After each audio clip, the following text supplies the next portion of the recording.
What a finish! What a man! The drum roll finishes, and the target is... And it comes on finals night, and it's a knockout. Dirty Harrison! Van Velzen!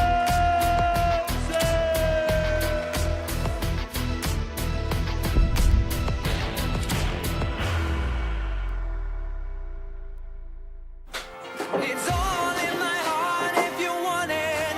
I don't deserve it. I just want to know if Good we from can go Evans. back. To kickstart his day. Sometimes all you need is a bit of a spark. I just want to know if we can go back. The double top, and so it's double 10. If we can go That is nonetheless. Steve Beaton. And Steve Beaton kicks the bullet is. The bullet is. You were carried along, the bombs gave me the flames. Jonathan A Lang. superbly executed 116 from Agent Gray. A great Jonathan Lang. very good one. It's real good darts that make it more difficult when bad darts would have left the bed open, but what a dart that is. Hello, good evening. Welcome along to Saturday night here at the Live Lounge in Portsmouth. The Modus Super Series has reached week 11. 2 more spots now left in the race for Champions Week, which kicks off on Easter Monday. And we've got quite the cast list this evening. And a big night means some primetime darts in the company of primetime. It's been an intriguing week this week, where the players that are involved tonight have had their ups and their downs. I think that's fair to say. Yeah, fair comment really in regards to that, and probably the player who's been the most consistent in Steve Beaton is the one that maybe hasn't found it as comfortable as maybe you would have thought. Certainly with the level he's shown so far, he's played statistics and played darts that trump some of our weekly winners so far. Well, 6 players in action tonight, and this is how they got here.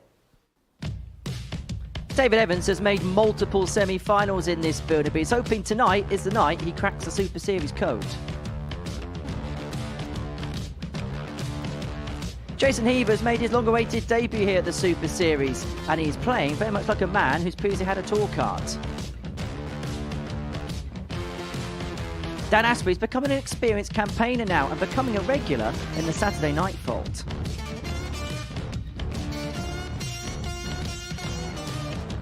Adrian Gray is getting better with every appearance here, and he'll be hoping to cross the line for the first time tonight. Conor Henahan is the man when it comes to 9 darters, but he'll be hoping to be the main man come the end of the night. The bronzed Adonis Steve Beaton looking for glory on his debut here at the Live Lounge in Portsmouth. Well, Steve Beaton's certainly been the headline name that's been in action this week at the Live Lounge in Portsmouth. Now, you mentioned in the introduction there that perhaps he's been the most consistent player all week long, but it's felt like other players have raised their game when they've taken on Steve. Yeah, I was hoping to get a bit of an insight last night from Steve Beaton when he gave us an interview at the end of Group B, that maybe he's seen something that we haven't from the comfort of our commentary box when we're looking at it going, how is Steve Beaton not already qualified? How is he in the position that he is?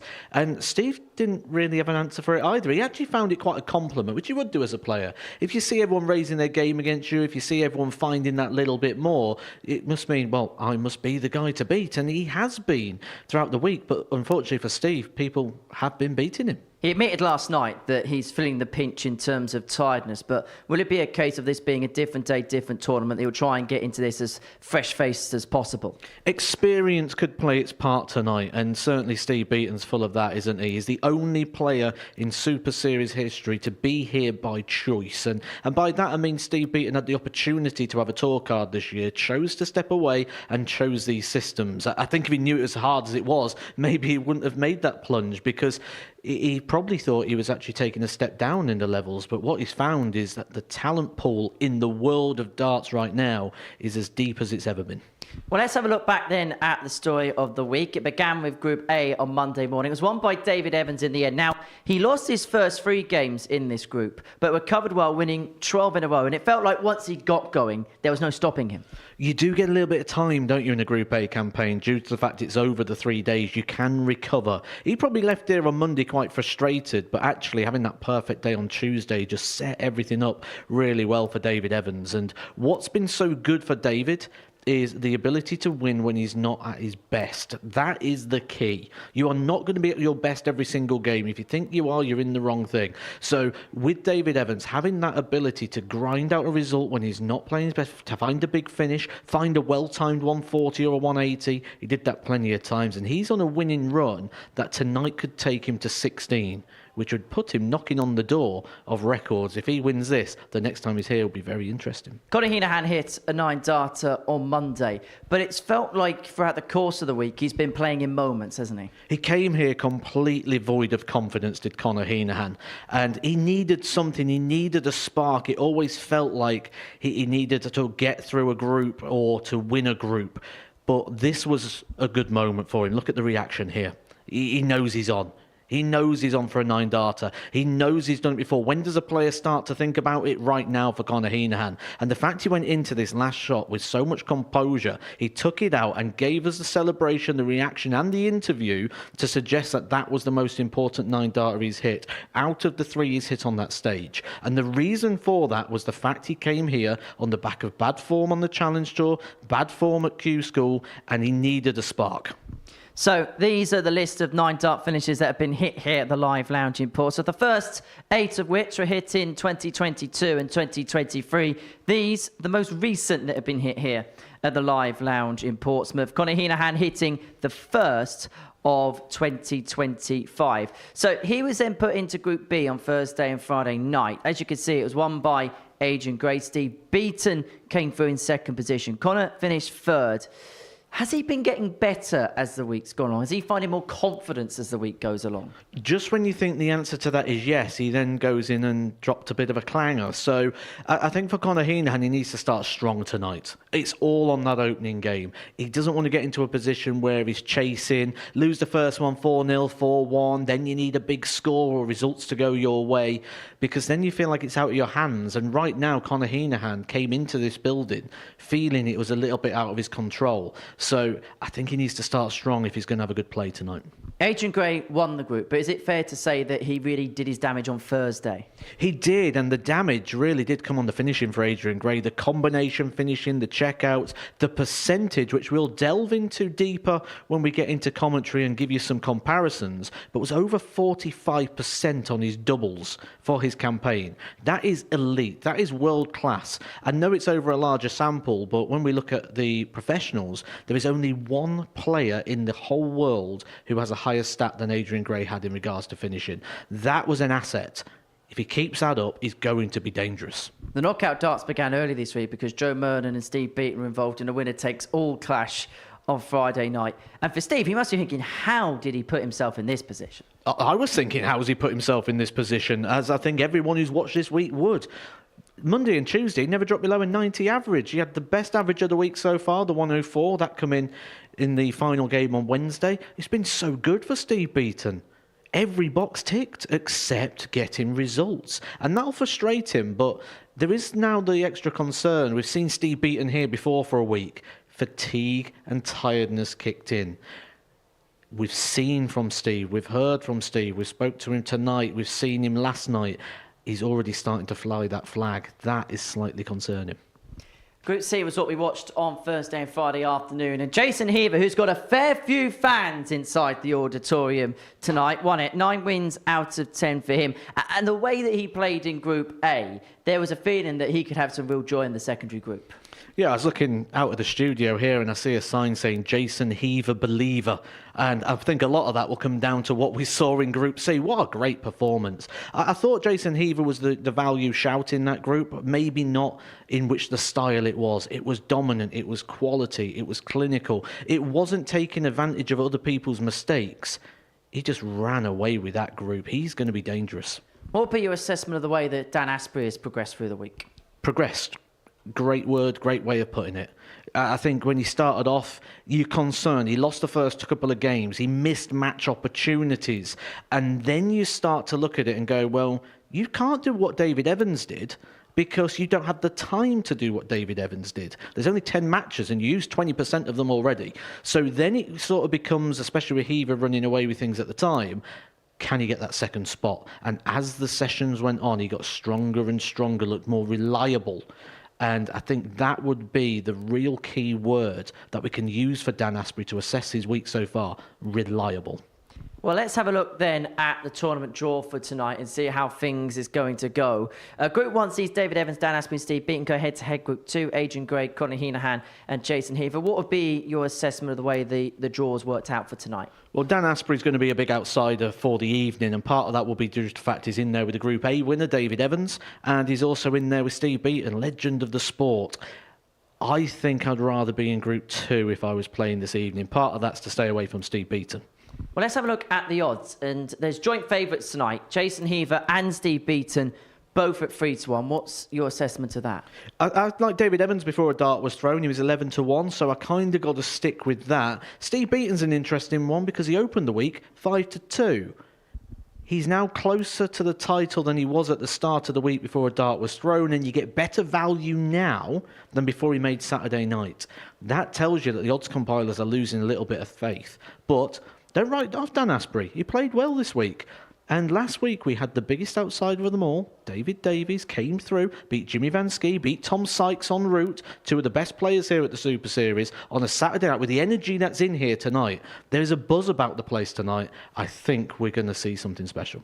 You were saying to me before we walked in this evening that there's a feeling that something's just brewing here, isn't there? There is. I think I felt it from the second I sort of got out of my car in the car park. I was sort of bumping into people on my way in. As soon as I got to the venue itself, the people outside, and there's just sort of a buzz that everyone's excited for this evening. Everyone's here to back their player. There's going to be different pockets of support for different players, but I think we're going to get a bit of an atmosphere tonight. There's going to be a good injection of energy, which I think is going to bring out the very best. And as long as there was no booing in that car park, we'll be good to go. Matt, thank you very much. 18+, gambleaware.org if you're going to have a flutter on the Super Series tonight. Right, let's get into the action then, shall we? We kick off with a meeting between Dan Aspbury and David Evans. And earlier on this evening, Chris Murphy caught up with both players.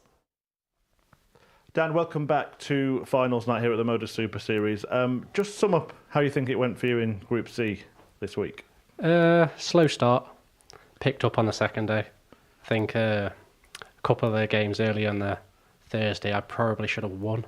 So it was an uphill battle after that, but dug in, got the results. Yeah, there was a couple of games against Tom Lonsdale, who seemed to be your biggest rival at that time, at the end of Thursday, the start of Friday. How key were they? The last game on the Thursday, I knew if I didn't win that, I was in big trouble. So luckily, the darts just went for me. So played well, got the win. And what does it mean to you then to be here tonight in front of a quite sizable audience at the Live Lounge? Yeah, after the last time I was here, didn't play well. So that was my target, to get through to the Saturday and then see what happens. And what would it mean to you if you were to go all the way, win the week, book yourself a place at Champions Week? It'd be lovely. Yeah, it'd be brilliant. Probably the best thing I've ever done. One of my good mates is Derek Coulson. He's already through, so I'd love to be there with him. There we go. We'll let you go and prepare. Good luck. Thank you very much. David, after a couple of days off, just before we get into previewing this evening, just give us your reflections on that Group A campaign. Yeah, started off quite slow, to be fair. First 3 games, trying to get used to it, and not been down since November last year, I think it was. So since the first 3 games, and then decided to start playing like I can. So yeah, a bit lucky in a couple of games, but yeah. Yeah, won every game after that point. Last time you were here, a little bit under the weather. How nice was it to sort of get back in the swing of things? It was nice to not be ill for a change. Yeah, bit of a dicky tummy last time I was here, and yeah, nice to not have the side effects of food poisoning. Yeah, so it was good. And what's it been like waiting for finals night this week while all the others have been scrapping it out in some quite tight groups? It's been good for me. I chilled out on Thursday and then went for a walk on the Friday, and then just sort of chilled out really. Yeah, good. Had a bit of a practice, and it's good for me to sort of have that relaxation, whereas these guys have been trying to battle it out using all their energy, so hopefully they've used it all. Yeah, absolutely, and not all of them through easily either. It was a real scrap. How do you feel about this evening? What's the plan? Confident. Yeah, very confident. Coming through, winning 12 games on the trot, so hopefully it carries on, and hopefully I'll pick up the trophy at the end of it. Well, if it does, we may be speaking to you at the end as well. Good luck. Hopefully. Thank you.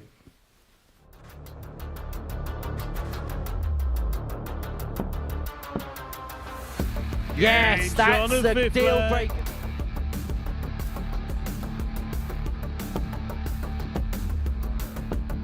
Good kickstart is there.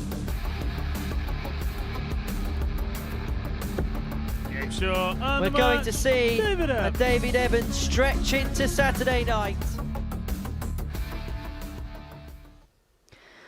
Well, David has been knocking on the door a few times here at the Live Lounge in Portsmouth in terms of victories of the Modus Super Series. He'd be hoping to cross the line for the first time this evening against Dan Aspbury. He's also had his Saturday night thrills and spills, but who's going to kick off their evening with a victory? Matthew Edgar's made the trip to the commentary box to join Chris Murphy for all of tonight's action. Hi, Chris.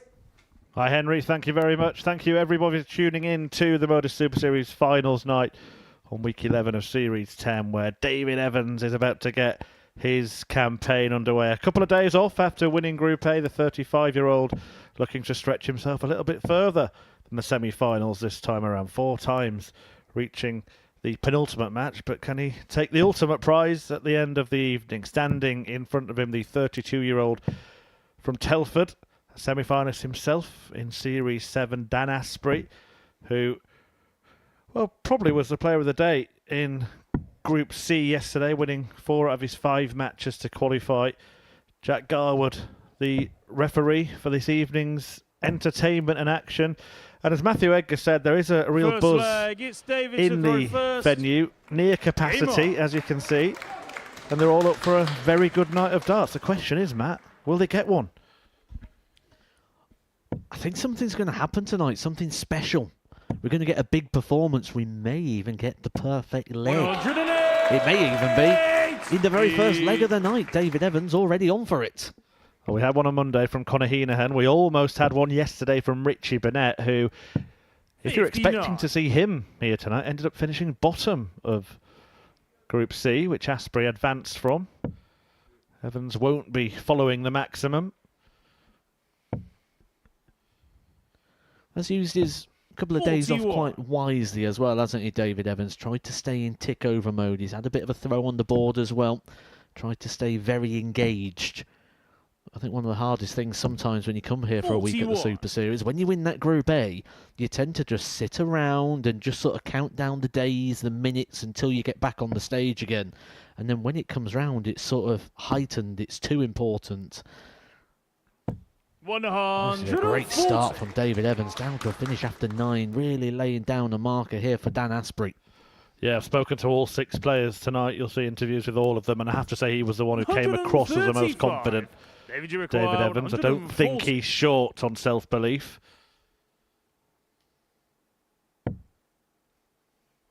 Started this finals night with a 180. 79 remaining. If he hits this treble 19, I mean, he might change his mind. Is he changing his mind? Changed it back again. 80. And the reason was that if he hit the treble 19, he would have left 22. It's an awkward double, but hitting the single, he's in better shape than had he hit a single 13. 32. David, you require 60. There was no concerns or worries on these sort of shots for David Evans in his Group A campaign. Once he got up and running after those first 3 matches, these was all going clinically.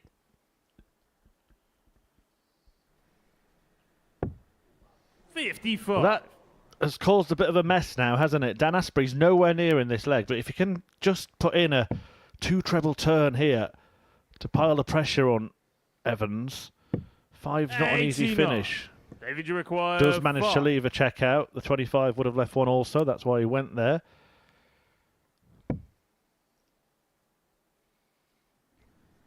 Double 2 to finally cross the line. Maybe should have been a slightly quicker leg for David Evans, but he takes it all the same and he'll be happy enough with the start. Second leg, it's Dan to throw first. The thing for Dan Aspbury here, it's only 1 leg, and that's what he's got to remember. Don't panic in this situation. You can often build it up for a Saturday night. You want to hit the ground running. You want it to be perfect. I want to get up there and break David Evans' leg 1. Doesn't always work to the textbook. Doesn't always go to the plan, to the script of which you have written. And it's just that, don't panic. You've now got the throw. In this environment with a bit of a crowd, and you can see front of the table there, just over the shoulder of Dan Aspbury, you can see the reactions of his support, and they're anxious. You can see they're anxious. And it's just about him managing to keep his head and not sort of feed into that.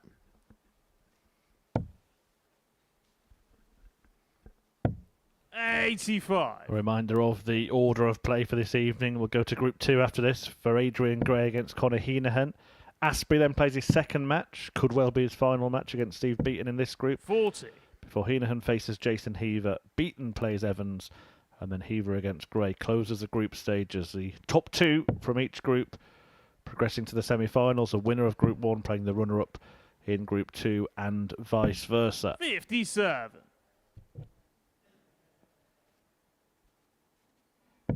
One of those really open finals nights for me. Steve Beaton, the star name, but not the form player. Myself, I've got a little inkling for Adrian Gray. He's been knocking on the door, hasn't he, Adrian Gray? Finalist, a semi-finalist. Winner of 96. Group B. And that was a quality Group B. Yeah, and very interesting darting journey. More on that in his matches this evening, but at the moment,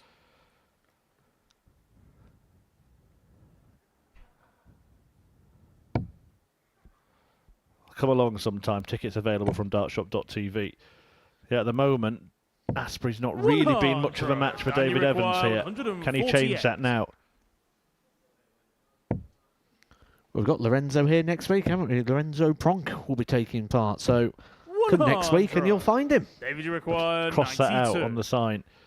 Options here for Evans. Bullseye or treble 20. 25 he gets. But how much of the bull can he see? Right choice this. Go left and over the barrel. 67. Dan, you require 48. So for parity, this might just settle Aspbury a little bit. Hasn't played his best darts at all yet. 40. Could have got away with a leg there, but 2 darts missed 25. at double to do so, and Evans can break.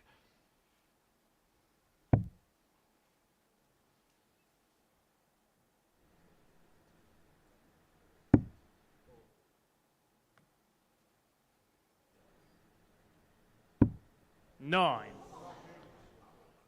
Dan, you Needs require something 8. positive to happen quickly, does Dan Aspbury.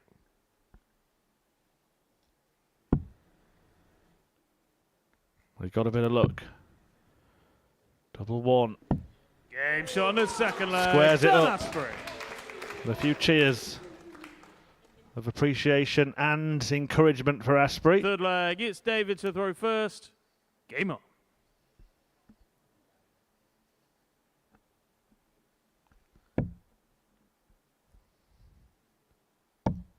I think sometimes you can try and be too textbook. 100. And sometimes if you've got all this energy inside you, which I'm sure Dan Aspbury will have right now, buzzing around, that's just adrenaline. Just go with it. Don't try and fight it sometimes. 97. Just seems like at the moment he's in conflict with himself, and that's just going to give David Evans some confidence because he's been around the block a few times. He's a winner on the Challenge Tour, won the Challenge Tour Order of Merit in 2020, which got him a spot at the Alexandra Palace. Maybe not the Alexandra Palace he would have hoped to have been at, not the packed crowd, but the cameramen and the couple of signs they had up in the arena.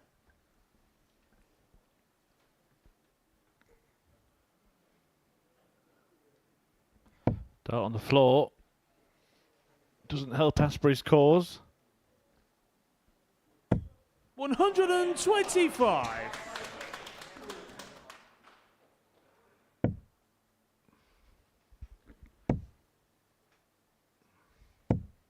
$100. And that's Lucas Wachowski, who was actually third place, wasn't he, in Group C? Not far off making it in the end. Yeah, I had a good chat with him today, actually. He's really enjoyed his time here at the Super Series. A lot of experience gained and very passionate about Polish darts as well and the opportunities that could be presented in the future, either with the PDC or other places. Yeah, just 2 points behind Dan Aspbury after a difficult Group A campaign. Game shot on the third leg, David Evans. David Evans had a fabulous Group A campaign and he's having a good start to tonight. Fourth leg, it's Dan to throw first. Game on.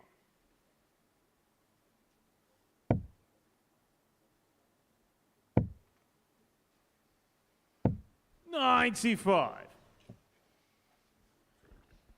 Just needs something to come easy for him, doesn't really? Dan Aspbury at the minute, just a 140, a 180 to open a leg. 60.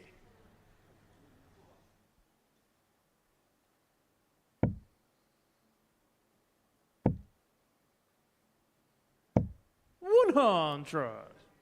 He's almost playing tonight, I think, like he played Thursday, isn't he? Yesterday he looked so much more convincing, so much more settled and assured. 100.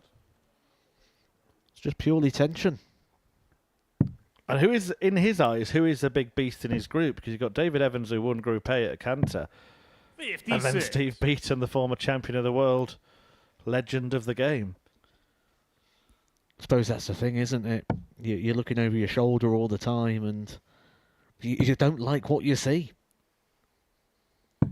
96. You feel this is a vital leg, really, for Dan Aspbury. David Evans, if he can break the throw here, go 3-1 up, you feel we're serving out. 140.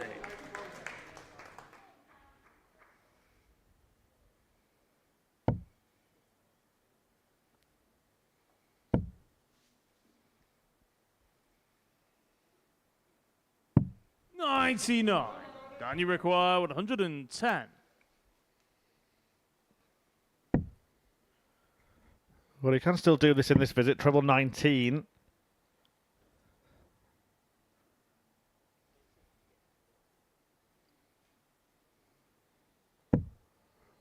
$42.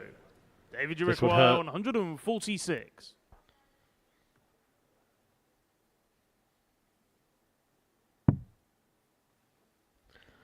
That's exactly how Dan Aspbury would have wanted it to go. You want to see your opponent miss with the opening dart. You don't want the drama of the, oh, it's one in, oh, it's two. 46. If they miss the dart Dan, with you the last in require hand, 68. you've just gone through all that sort of anxiety, the heart rate spikes. Game shot on the fourth leg, Dan Aspbury. Well, there's a few rather enthusiastic Aspbury admirers in the audience.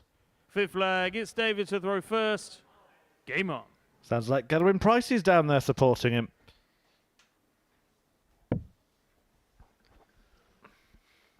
Well, he found 12 maximums in his Group C campaign across his 10 games. So that's 85.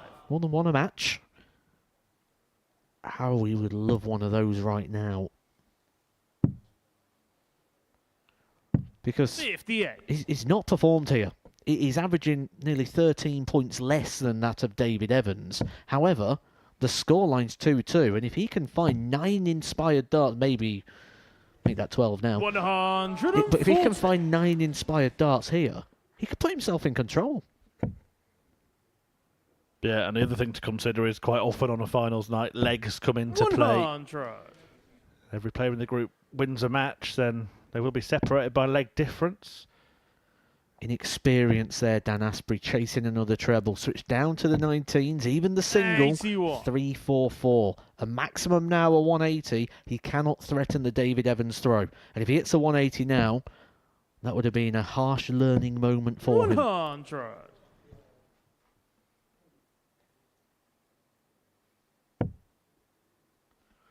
That's it, isn't it? Those tiny little bits, those tiny little things you can learn that can be the difference between able to compete at that 60. next level up.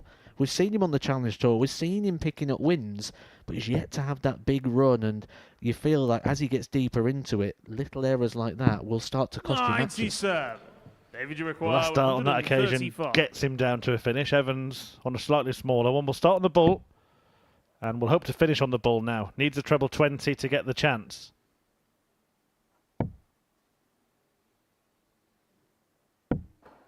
$63. Dan, you require 146. He's got one like this in the locker. He took out the 150 earlier on in the week.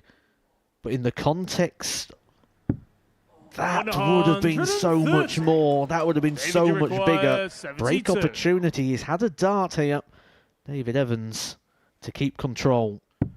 Just seemed to pause slightly more before delivering the dart towards the double. Knew that it was a big moment, 52. but he may yet still win the moment. Dan, and a chance to break here for 16. Dan Aspbury.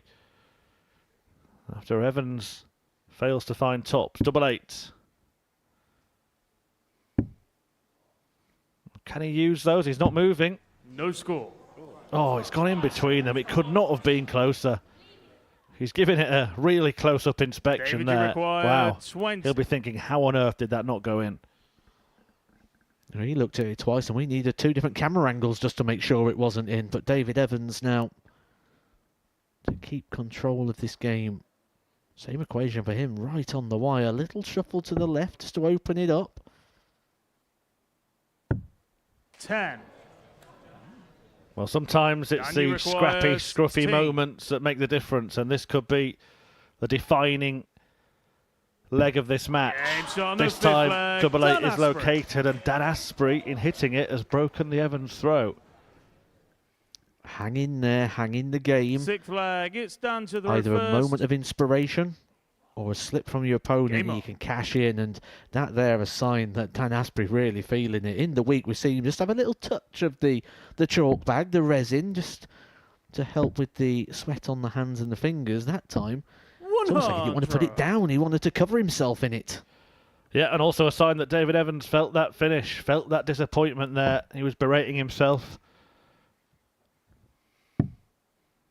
Started this match with a maximum, remember, 58. but he's missed 10 darts at double, including those crucial ones there, 4 to lead 3-2 himself, and now finds himself needing to break back. And from a player's perspective, this is the worst feeling in the world. When you're getting towards the back end of a game and you've just missed 4 darts, you have your throw broken, and then you've got a break or you've lost. And you don't feel like you've been beaten in the leg. You feel like you've given it away.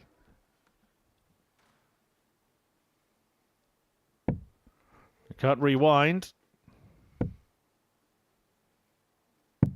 59.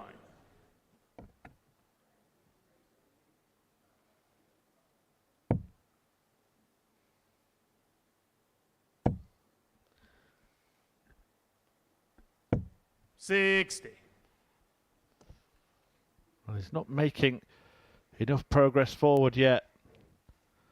Steady should win the race here from Dan Aspbury. 140. Pretty much halves his score, and pretty much says now to David Evans, hit a maximum or I'm going to be getting 6 darts here to win this match.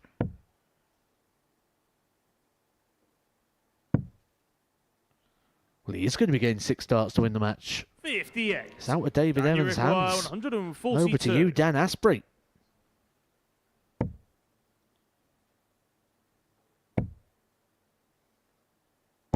$60.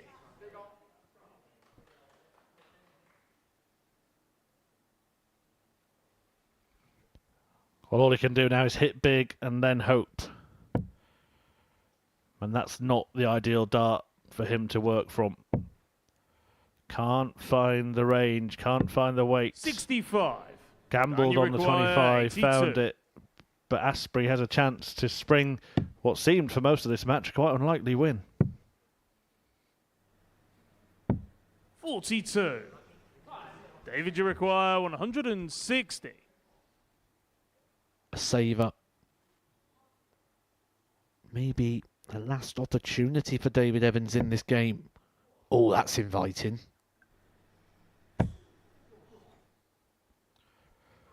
He's doing it in an individual way here.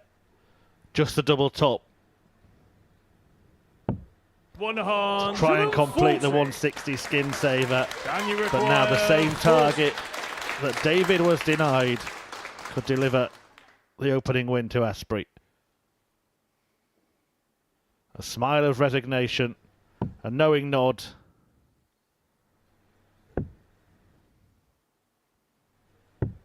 $30. But another twist in this tungsten tail. David, you require 20.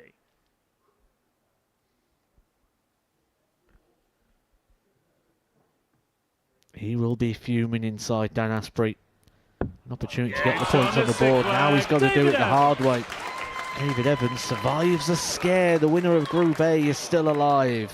7th and final We leg. saw both It's David to throw players' first. partners as well reacting Game through on. that drama and turmoil. Then they go through it arguably more than the men on the stage.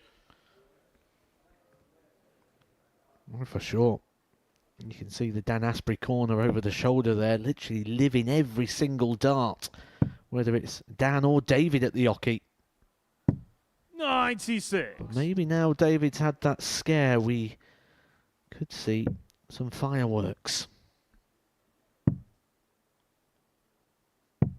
56.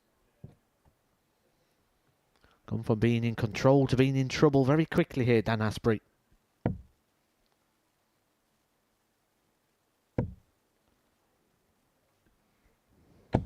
$140. And suddenly Evans has gone from being resigned to defeat to now confident of victory.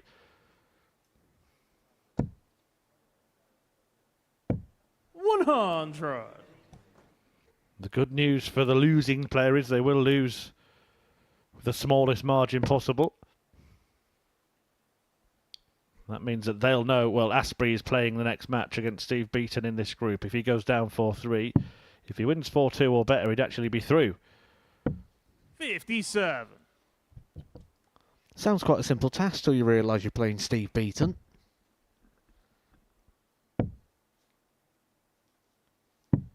$59. Well, we're back in that situation again where the player throwing first has got control and the man standing behind is wanting mistakes.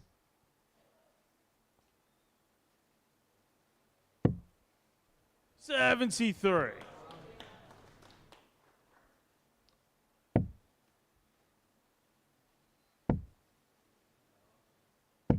$85.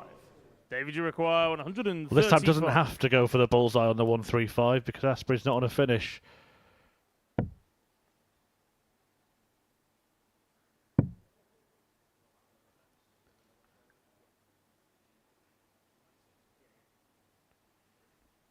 Left himself 96 here, so has to go for treble 20. And that's a great 99. dart. Hit and hope time now for Dan. Hit something big.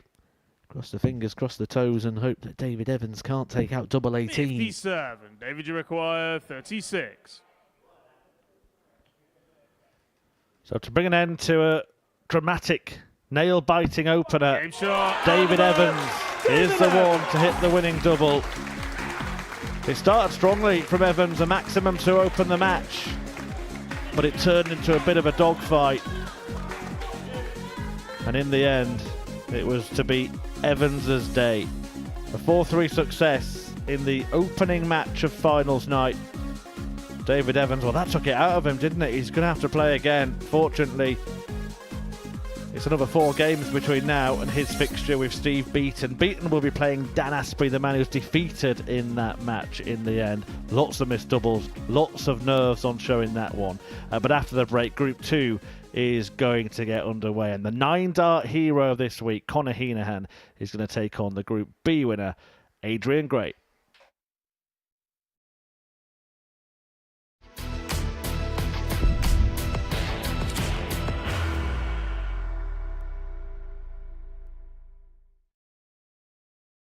Are you ready to lift that trophy, Darius? Yes. Let's do it then.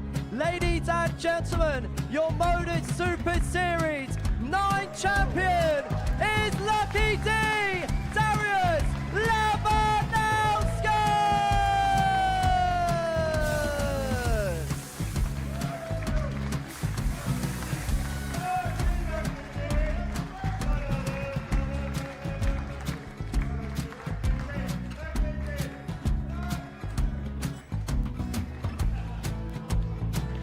Well, what a wonderful night of darts we have seen, and we are ready. Our champion is ready, and it's trophy time. So receive the trophy. £25,000. The new Modus Super Series champion, the Terminator, Marvin Van Velzen.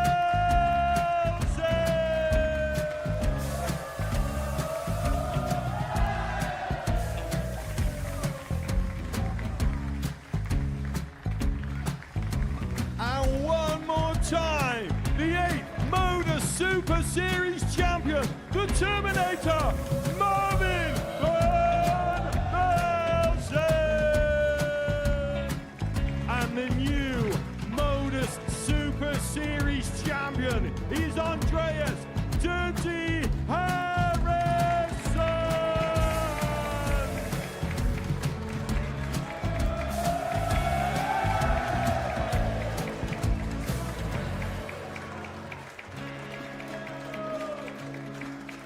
And one more time, the 7th Modus Super Series champion. Give it up for Andreas Dirty Harrison.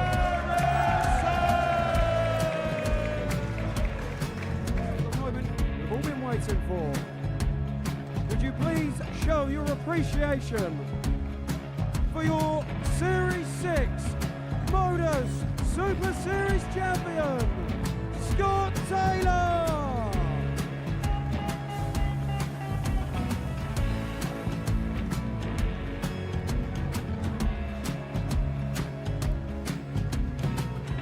One more time, your new Modus Super Series champion. He is Chucky. He is Jim McEwen. Ladies and gentlemen, your Modus Super Series champion, retaining his title, the Nuke, Luke Littler!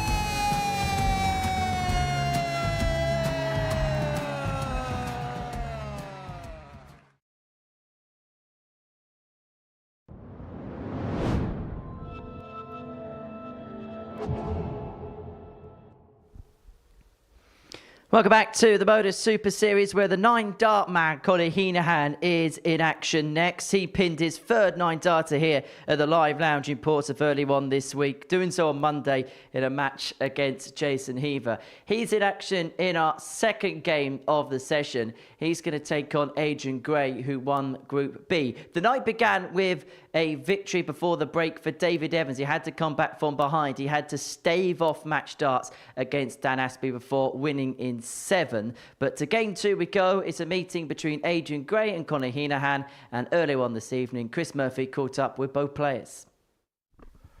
Adrian, welcome back to finals night. A great campaign in Group B to win it. Sum up how you felt it went for you. Well, obviously I topped the group, so really happy with that. I didn't really know how to prepare myself for it.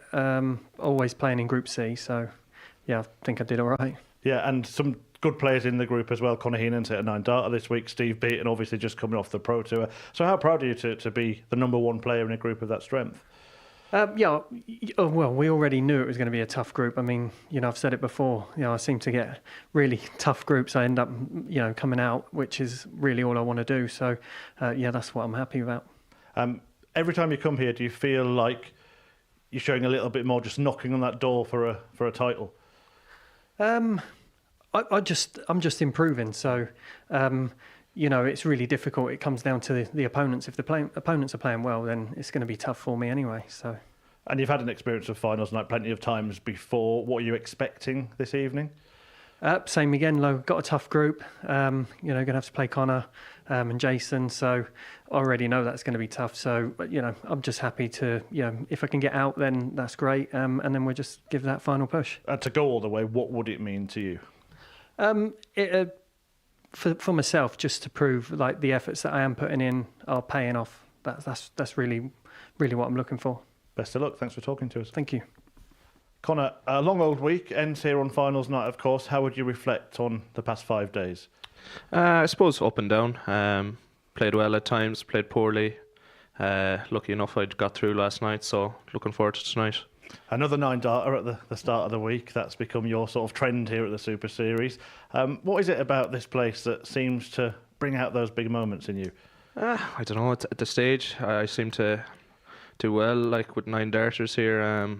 They go in, I suppose, but I just have to get better at following it up and just playing better in games. That's what I'm trying to do. Trying to get a B game into my game, and that's the plan. We've never had one on a Saturday, and this place is pretty much at capacity tonight. That the place would go wild if you were to do that. Do you get that feeling before you're going to hit one, or does it just come out of nowhere? Yeah, I'm hitting a lot of 180 so far anyway, so it's looking good. But look, the thing is to win tonight. That's the main thing. That's what I'm here to do, and hopefully get it done. And what would it mean to you to get that victory and get a return to Champions Week? Yeah, it'd be huge. It's the biggest thing now in amateur darts at the minute, so it'll be huge if I can get over tonight. We look forward to watching. Enjoy it and good luck. Thank you. Cheers. Achieved most things here. 9 darters, won a week now, so this is last on the list to get the name on the trophy. He gets the job done in the end. He's done it once, twice, 3 times a 9 darter for Conor Henahan.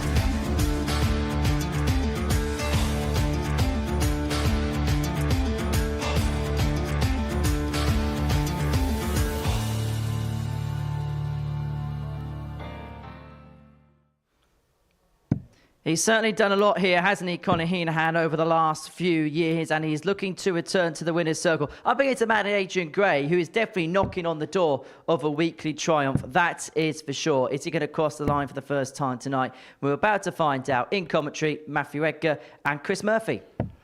Yeah, thank you very much, Henry. As we move into Group 2 for this meeting between Henahan and that man Gray. Will it be a Gray day at the Live Lounge? The Conqueror looking to progress past the semi-finals and go 2 better, really. At the end of the evening, Conor Henahan's already tasted Super Series victory, winner of Week 2 back in Series 7, the 26-year-old Irishman, looking to do it for a second time tonight. The 9 darter this week is 3rd, as we've just been hearing and watching. A real speciality for him. Haven't had one on a Saturday at the Super Series in front of an audience. They would certainly be very grateful to witness one, to be the first crowd to witness one here first tonight. Leg, it's Adrian to throw first. Game Henry on. said Adrian Gray's sort of been knocking on the door there, and I think we both nodded our heads when that was mentioned. He does seem like he's on an upward curve at the moment. Which is quite a strange thing to say, though. It feels like he's improving when he's been a tour card holder. He's played in 3 World Championships. He's reached the quarterfinals of the World Grand Prix, the quarterfinals of the Desert Classic. Beat Phil Taylor during his prime on broadcasted TV. But yet it feels like he's getting better. Yeah, and he has been around such a long time, made his televised debut at the age of 18, did Adrian Gray, at the 2003 UK Open. Defeated the 3-time world champion John Part, although he wasn't 3-time world champion at that point. But yeah, some remarkable results in his career. Of course, including that win over Phil Taylor. 140. But almost we're seeing the second coming of Adrian Gray, aren't we? And he's treating it that way, which might not be a bad approach. 2019, the last time Adrian Gray won a tour card. He picked that up at Q School via the points tally order of merit. And yeah, you've got to say, the way he's performing and producing, that he could be building up for maybe a 3rd innings on the PDC Pro Tour. But I'm sure before he even considers that, and what his move will be come January 2026, getting over the line here would be a big step forward for Adrian. 8-8 then for the first leg here. 4 to close the door on Henahan. Game shot of first leg, Adrian Gray. Gray off the mark. And he's got plenty of support. Second leg, it's Conor to throw first. Was doing some digging into the numbers of Adrian Gray, because his doubles percentage was fantastic, wasn't it, in his Group B campaign? That was the key strength. That is why he topped that group. So I thought, let's explore it a little bit. 45.16%. Sounds good, sounds impressive, but how does it relate? Well, if we take a look at some of the best finishers in the game right now, James Wade, 42%. Ryan Joyce, 43%. 96. Luke Littler, 41%. Now, these are over bigger samples, of course. We're talking a year's worth of samples for the players I'm mentioning. But it just shows the sort of quality of which Adrian has played on the outer ring throughout this campaign. And in fact, only one player in the world over their 12-monthly stats is better than what Adrian's demonstrated this week. That's Damon Heta, who beats him by 0.09%. Yeah, really sharp shooting. And that key element of this game. 108. Some pretty sharp shooting there.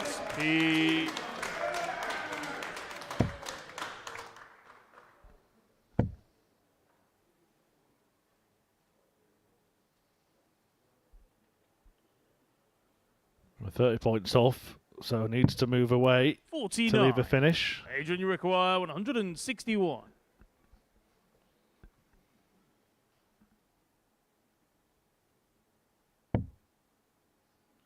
That's inviting for a player like Adrian Gray. 41. Didn't use it. Connor, you require The 167. flat angle of entry, the slim flights. You'd expect him to be able to stack on top. He will return. 83. Adrian, you require 120. That could be a key exchange, this. Gray getting the chance to break with the 120 shot. And you just mentioned the angle of entry of his darts. Well, he won't put one in the way of tops. 80. Again, Connor, you require just a little 84. bit wild in going for the target. Henahan can get out of jail here.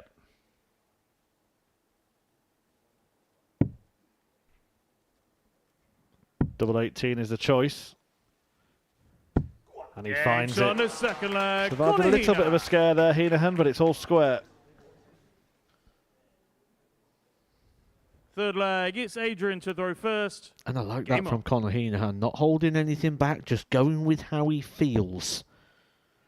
Not overly theatrical, just you feel like letting a bit out, let it 59. out. Conor Henahan wants to be known as a weekly winner here. He is a weekly winner. He's done it before. But he's never really billed as such, is he? And I think deep down, or maybe not even deep down, because he's 134. mentioned it on interviews so many times this week, I think it bugs him that we don't talk about his headline as being a winner here at the Super Series. We talk about those individual legs of perfection. 45. Well, speaking of legs of perfection, about half an hour ago in Middlesbrough, a player who was here at finals 6. night last week has hit a 9-darter on the Saturday night there in a Modus exhibition. Simon Whitlock producing the perfect leg. He's hit a few of those in his time, hasn't he?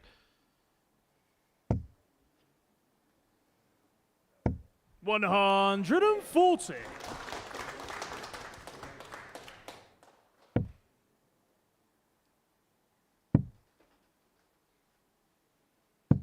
$96.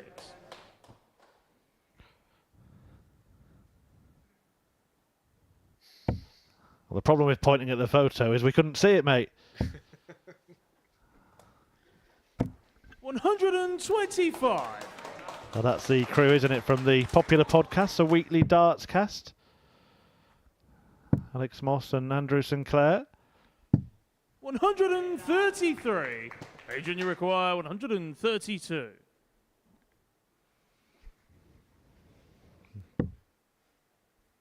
So treble 19 for a pot shot at the ball.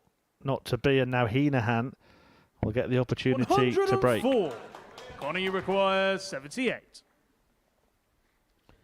Quality game, this one. He's just had one good combination finish, Conor Henahan.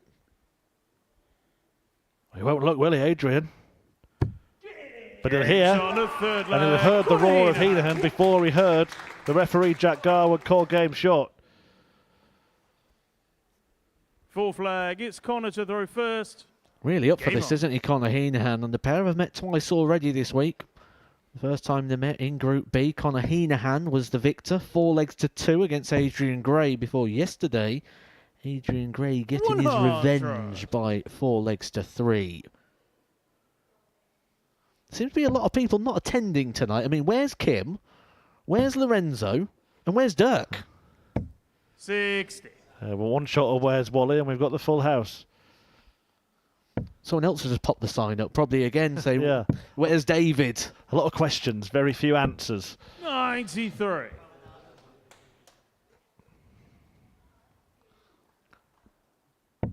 I'm guessing they are here because that seemed a little bit more friendly. 85.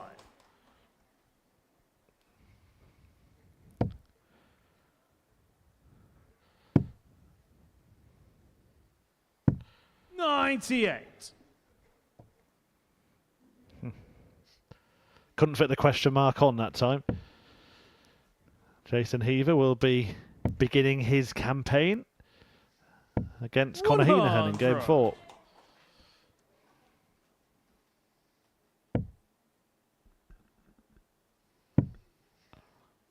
While we're on the topic of signs, I have seen a sign out there I really like. I think we'll probably see it in the next game, and you'll see why. It's a good one.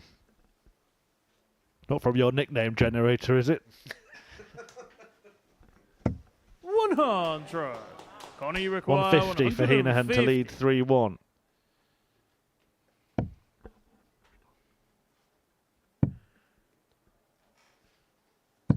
$81. Adrian, you require 156.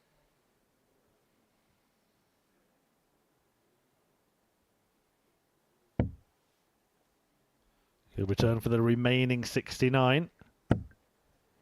100. Conor, you require 69.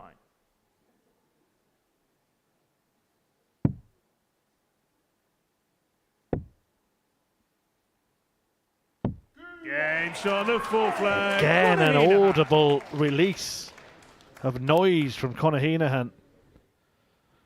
Fifth flag. It's Adrian to throw first. Game on. Big darts from the Irishman. I think this is where we do see the best of Conor Henahan as well, where he has that fire in the belly, where he can sort of feed off the energy. We haven't seen this from him when he's been playing in his group campaigns this week, because I suppose there's not really that feedback, that energy that a crowd bring to a room, and might be the reason we don't see the best of him when he goes to Q School, when he goes to things like the Challenge Tour, because those environments behind closed doors, and you can't let out those sort of reactions, or the board official's going to be tapping you on the shoulder 81. with a letter from the DRA. Well, Conor Henahan has kicked off a leg with a 180. And you can see him already shaking his head after missing the fourth dart. 85. It's been a week, hasn't it, of perfection and near misses, not just here at the Super Series, but we saw Godwin Price reel one in at the Premier League. Luke Littler missed the double. Nathan Aspinall go 6 darts into winning the match, winning the night with one.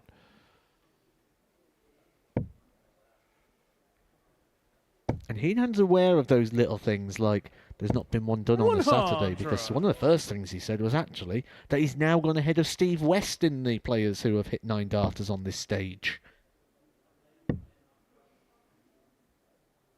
105. Conor, you require 136. Good thinking from Gray, but it may not matter a jot as Henahan looks to use that. Can't quite manage it, but Gray might have 96. to take out the biggest Adrian, finish of you them all require to stay in this 170. encounter.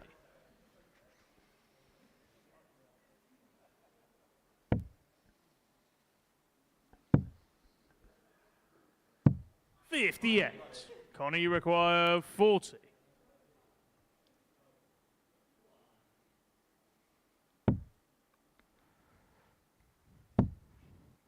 Can Henahan hit? No score. Not yet. Adrian, you require 112. That's where he'll probably be quite happy. Adrian Gray didn't find a treble with the last visit, which means he needs one with the opening 2 darts here. Can't find a Conor Henahan. Another 80. opportunity to get the Conor, you job done here require on tops. 40. Game shot and the It's a match. strong start Conor Henahan. from Conor Henahan. A 4-1 success over Adrian Gray, who walks away dejected. And Henahan on the puff of the cheeks, but there were plenty of signs of fight in that game. A few roars from Conor. A good quality match. Gray maybe deserved a little bit more. 90 the average in that. Henahan 92.32. 84 finished a highlight for him. A couple of maxims. No 9 data yet. He's in a good spot. Coming next, Dan Aspbury takes on Steve Beaton.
Welcome back to the Modus Super Series. Before the break, Conor Henahan got his night underway with a 4-1 victory against Adrian Gray. So Heno out the traps and looking fairly good. For Dan Aspbury, well, his night all hinges here. He takes on Steve Beaton, the third game of the evening. Aspbury had darts to beat David Evans in his previous encounter, was unable to win that, and so defeat here against the Bronze Adonis will mark the end of his evening. For Steve Beaton, he's played a couple of specials weeks. He made it through to the Saturday night on both of those occasions. He is now looking to make it through to Champions League on his debut in the main Super Series format. Well, it's been quite the 5 days so far for the 1996 world champion, and earlier on this evening he spoke to Chris Murphy to look back at it.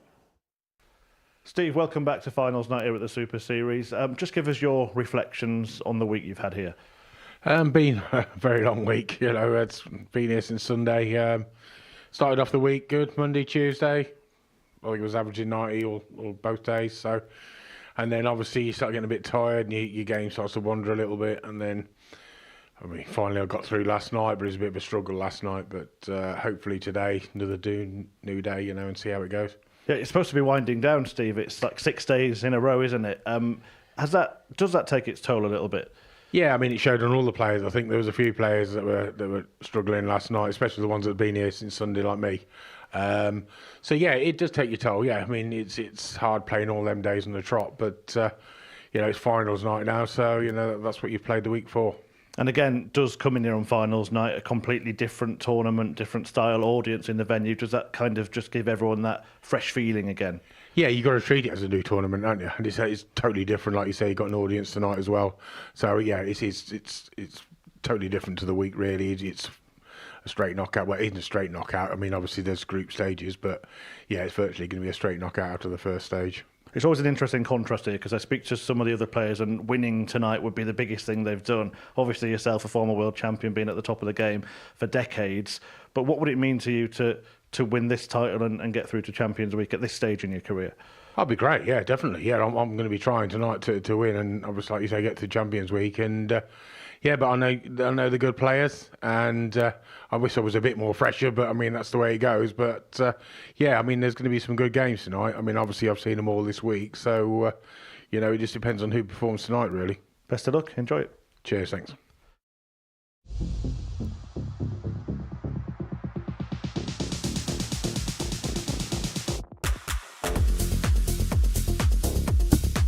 He's on for an 11 darter here. That's a ton check out. That's a special finish. Second leg. Real legend of the sport. Beaton for the clean sweep. And he pins the double 12. The wait is over.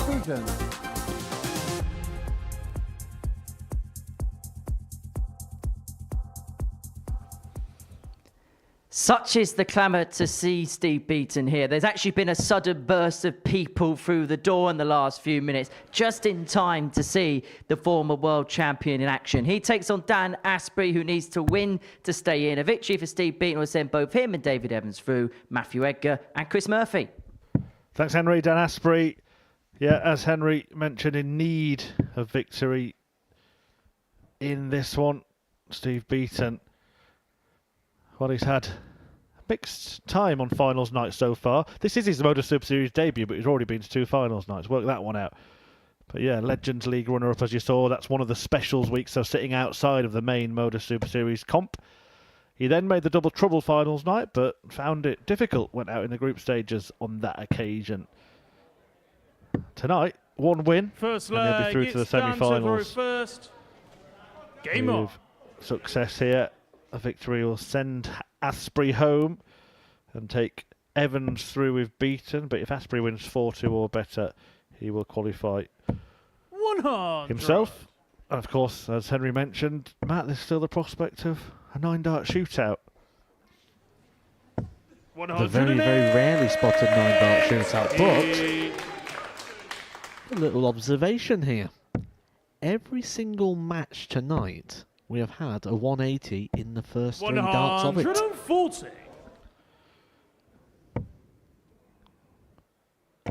What about the first 2 visits?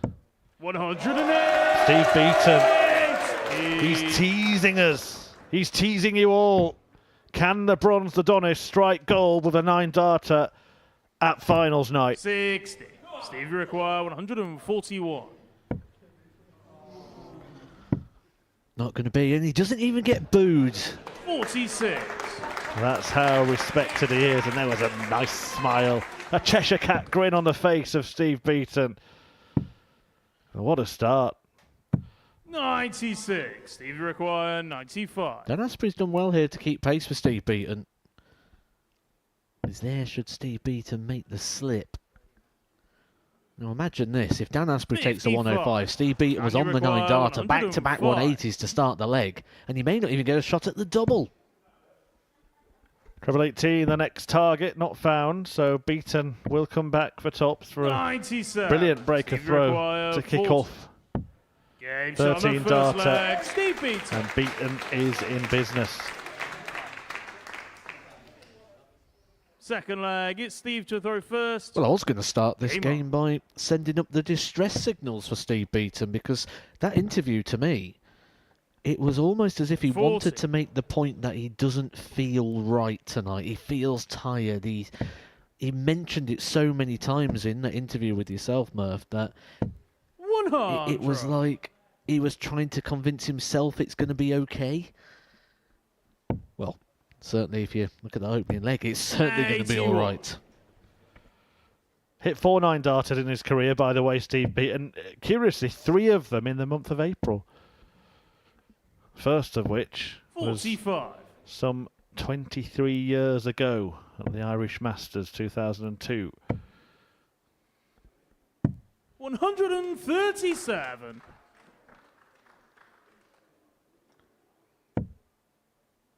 Most recent one was just last April. 140. No fool, is he, Steve Beaton?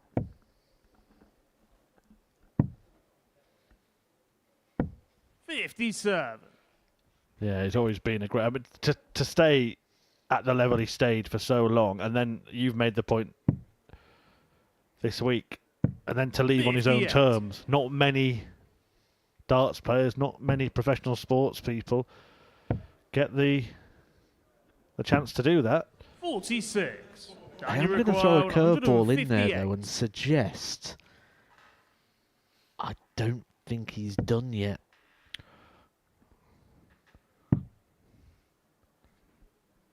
You think you'll see a Raymond van 46. Barneveld style comeback? 140.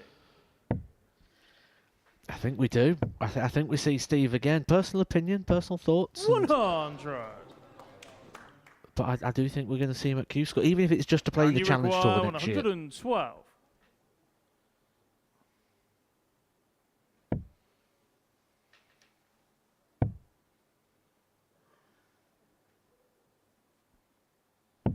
$92. Steve, you require 40.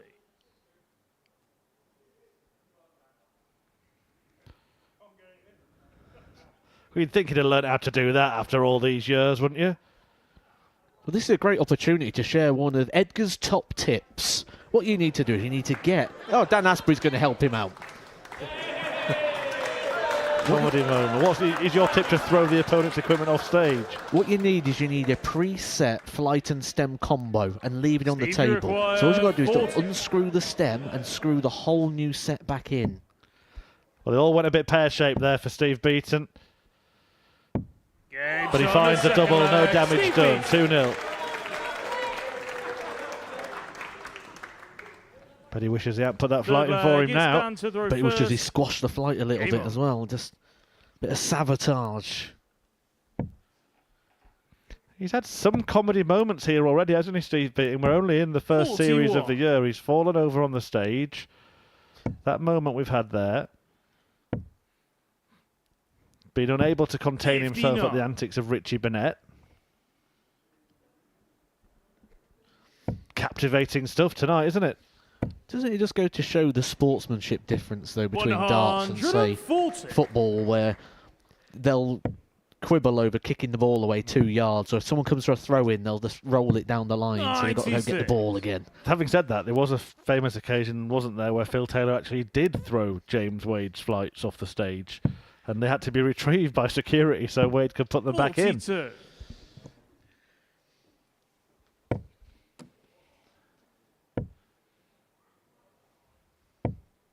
35. Only 2 darts staying in the board there, so an opening for Aspbury here.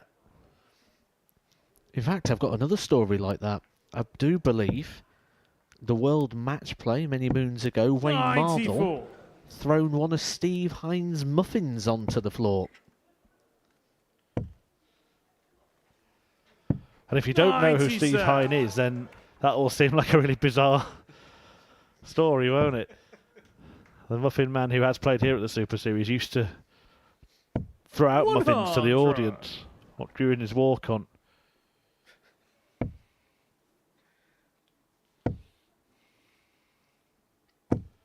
70. Dan, you require 84. 84 then for Aspbury to get himself into this game, to keep himself in finals night effectively. Double 12. Can he make himself feel a little bit better? 72. Steve, you require 144. Well, for Dan, if he wants to keep this in his hands and book his way through, he's got to win every single leg.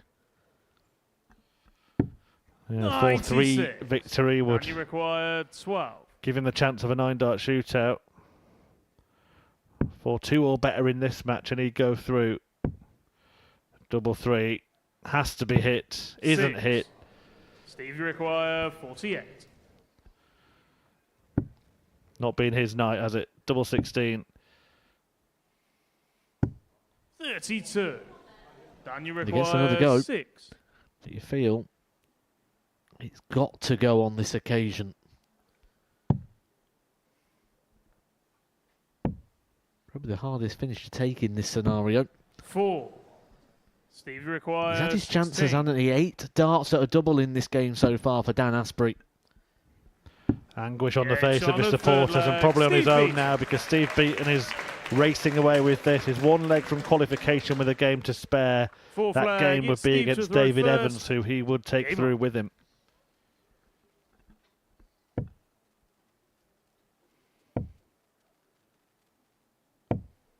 $95. There's the photo we didn't manage to see before because they put the hand in the way. That, Murph, is Jamie Robinson. 59. Finally made it to the Super Series.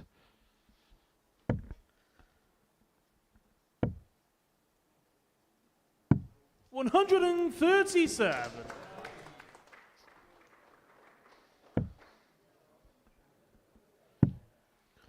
It was one of those things, wasn't it, with the Super Series for a period of 56. time. There was a lot of people wanting to get players in, campaigning for players. We want to see this player at the Super Series. Well, there is that pathway now, isn't there, with the ADC. We're seeing a lot of players come through. Dan Aspbury, a prime example. Yeah, absolutely. And some have really 59. thrived after forcing their way into the Super Series. So anybody can book their place here through those 59. ADC tours.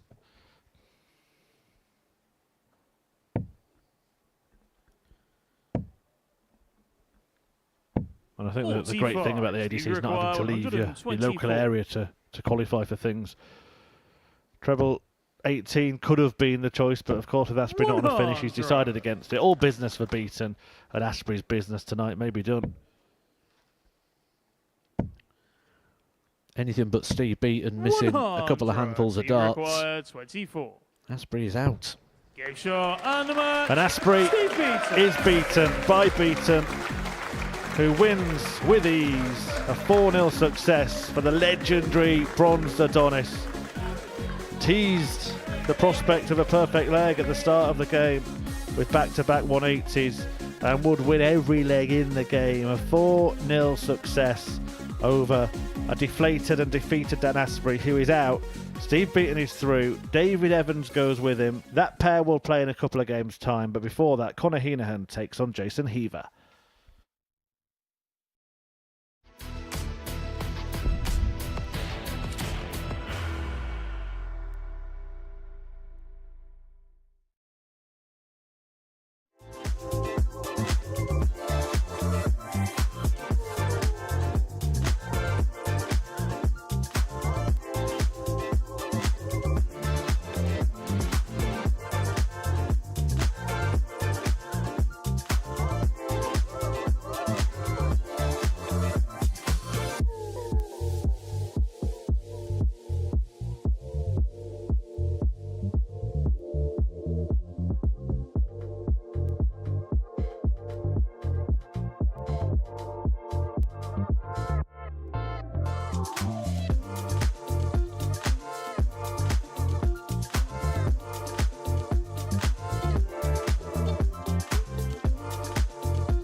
Hello, welcome back to the Modus Super Series. Before the break, Steve Beaton ensured that him and David Evans are going to be in the semi-finals of a comprehensive 4-0 victory against Dan Aspbury, who will depart us. So, game 4 of the evening is a meeting between Conor Henahan and Jason Heaver. Already seen Conor on the stage this evening, already picking up a victory to his name. He takes on Heaver, making his debut here at the Live Lounge in Portsmouth, and has looked really assured at times over the course of his week. Earlier on this evening, he caught up with Chris Murphy to talk about his week so far and his expectations for tonight.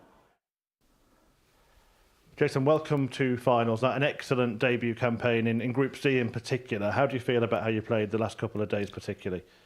No, I played well. Yeah, no, it's been really good. We spoke to you on Thursday when you had a really dominant start to that group. Obviously, before that, maybe disappointed in missing out on Group B, but was it a blessing in disguise in the end? To be fair, yeah, definitely. I'd much prefer to be in the group that I was in, so yeah. Yeah, it's good. And they all kind of battled it out in Group B. In fact, everybody else in your group battled it out. How nice was it for you to kind of avoid that drama? No, it was good, especially getting the first 5 wins on the first day, and then coming back in, getting the first couple of wins. It's like, yeah, I set myself up, so no, it was good. Yeah, you told us as well that you're not playing darts much, if at all. So to produce the kind of statistics that you did in Group C, which we can show you now, losing only 1 match, average across the group of 90, highest average of more than 101, and a checkout success of over 42%. You must be really, really pleased and proud of that. Main thing I play now, I just do the ADC vaults, but it's the standard of the people you play. And now you've got to turn up. What you're playing now, you've got to turn up. So they push you all the way, which is good. How excited are you about tonight in front of an audience and in front of the TV camera? A little bit nervous, but no, looking forward to it. That'd be good. You did say to us on Thursday you will win. Are you still feeling that confident? Yeah, well, yeah. Yeah, I'm going to go for it. Right answer. Good luck. Yeah, thank you. Well, the noise levels went up another decibel when Jason Heaver walked into the auditorium to throw his first practice darts. There's a lot here, hoping that he succeeds tonight. So for Conor Henahan, he might be happy with the fact that he's already got a win under his belt. Jason Heaver playing in front of a home crowd in the commentary box. A crowd pleased with Matthew Edgar and Chris Murphy, who's, well, still looking for a couple of fans out there. Yeah, thank you very much, Needson. On a nice warm day here in Portsmouth. And Conor Henahan, the opponent, he will be opposed by Heaver and the audience. As Henry touched on, there was an audible cheer as Heaver entered the arena. Certainly a believer, Heaver. Said that he will win the week when he was interviewed just halfway through his Group C campaign on Thursday afternoon. But will he be an achiever come the end of the evening? Well, in this one, a win for Conor Henahan. And he goes through. Heaver versus Adrian Gray would be a straight shootout.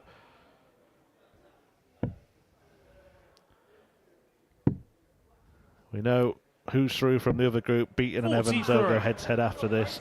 It'll be interesting to see how Jason Heaver deals with this, because he's been pretty good for most of the week, particularly good on that Thursday session. And the stats we saw from Group C there, Matt, but different ball game, isn't it, tonight? Oh, he was, weren't he? He was excellent in that Group C campaign. However, he was in a Group C campaign, which means the Group A, he was in the bottom half of the table. That table included Conor Henahan, who outperformed him and got better of Jason Heaver in the head-to-head race. Jason Heaver winning the exchange on Monday by 4 legs to 2 before back-to-back 4-3 victories for Conor Henahan. 35. That's 2 on the floor already for Jason Heaver. We spoke about the equipment of Jason a little bit this week. The very condensed 56. barrel, the condensed weight, very front weighted, the very, very small flight. And if there are just a little bit of nerves, if he is just flicking, because it looks like the dart's almost hitting the board sideways on a couple of occasions here. You're not going to get that stability from like Conor Henahan, who's got the big standard flight at the back of the equipment. 31.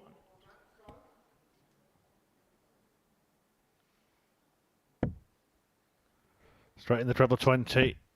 And another. 108! Listen to that.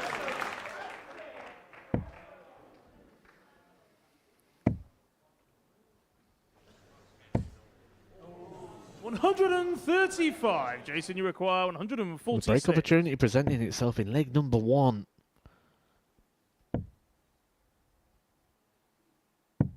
82. Connor, you require 141. Finish Conor Henahan very familiar with the 1-4-1 at the end of the 9-dart combination. Not going to go on this occasion. And Jason Heaver now, 64. much more reasonable opportunity.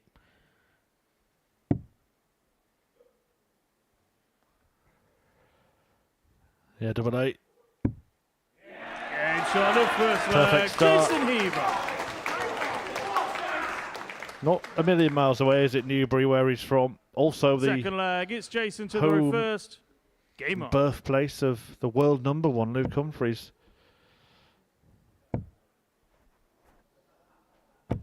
$100.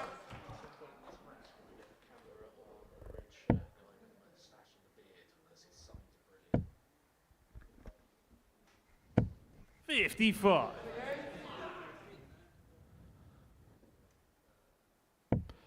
Oh, back in the treble 20 again. 135.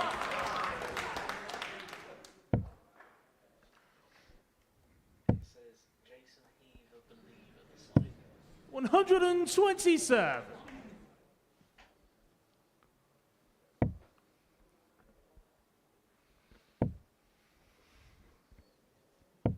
$55. Stamping his authority on the game doesn't seem like the audience's adulation is any kind of distraction for Jason Heaver here. 134.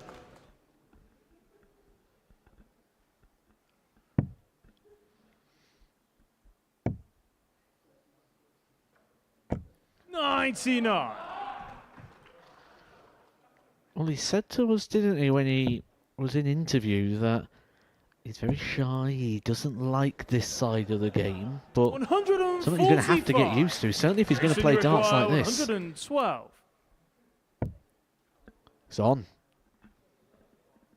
Conor Henahan's played his part, 12 darts thrown, and he's just got to stand and hope that Jason Heaver can't find tops. But he On can. the second leg, Jason Heaver. He is a very confident man, and there is sign of the night right there. The Jason Heaver Third leg, believer. it's Connor to And the reason I throw like first. that sign so much is because he started writing it and clearly forgot to put the R on. So he's just squeezed it in a little bit in the corner. It's the Jason Heaver believe. 120. Well, all the darts that landed in the board scored the maximum number of points.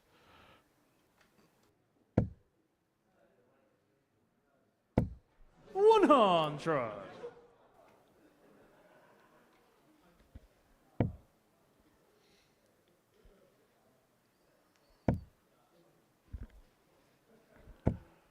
$100. Jason Heaver goes on to win this game 4-0. He'll qualify with a game to spare himself. And that will confirm the confidence that he's brought into the evening. 90. He can just breeze through a group campaign that involves Adrian Gray and Conor Henahan. And he's playing a player who's just won 4-1 as well. He should be coming with plenty of confidence himself, Conor, but that's been knocked out of him. 60. Great performance this from Heaver. 2 attempts at double, he's hit both. Well, 112 check out to win that previous leg in 15 darts, averaging well into the 90s. 134.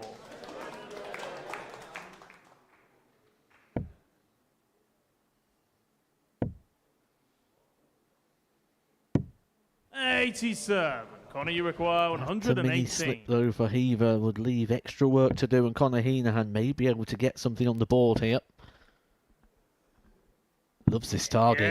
Found it so many times this week. A lot of people sort of shy away from the double 19. Well, Conor Henahan, he's even doubled it this week against Steve Beaton. Game on. Bit of a bounce in his step as well there after taking it out, strutting his stuff. Good game, good standard this.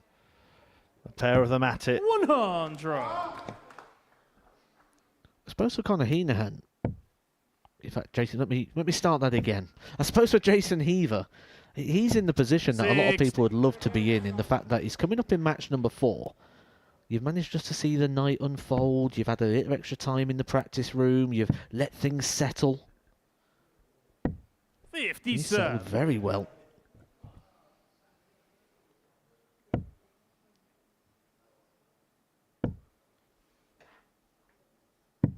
82.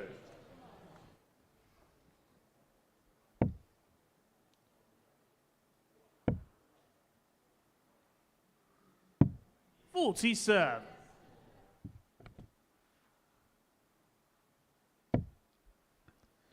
Bit more animated though, isn't he, Jason Heaver, than what we saw in his group campaign? 80. His group campaign, it was just clinical composure. Come on, turn it this way. Let's have a look at the art now.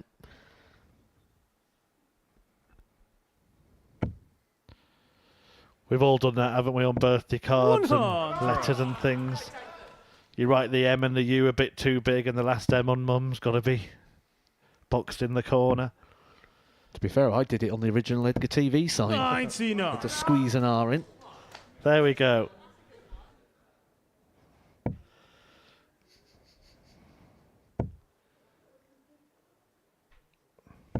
$100.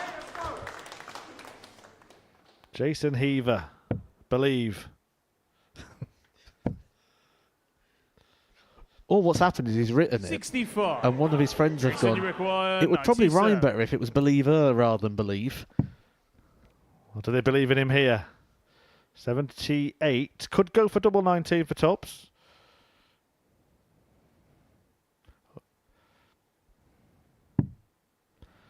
That's what he did attempt. 50 Conor serve. Henahan with a similar Conor, shot you to the one we saw him require take out 115. a leg ago.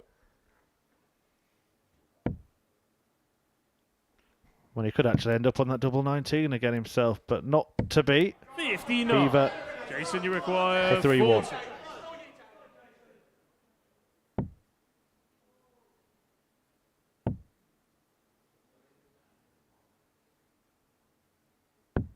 $20. Conor, you require 56. Well, on the evidence of what we saw in his Group C campaign, we can call that a very rare miss from Jason Heaver.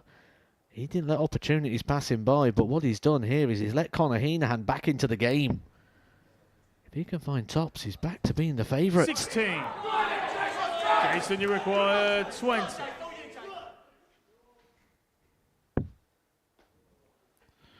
Double 5. That looks like a good guide for him. 10. Didn't throw it badly. Conor, you require 40.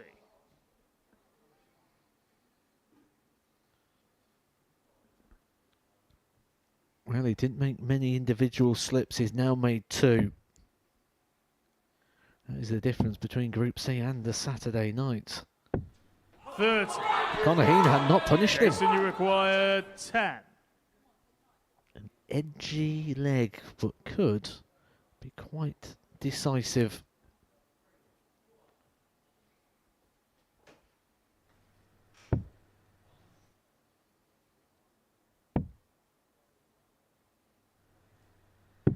Yeah, it's on the full flag.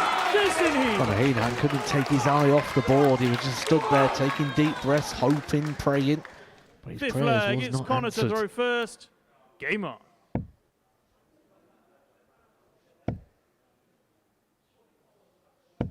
$45.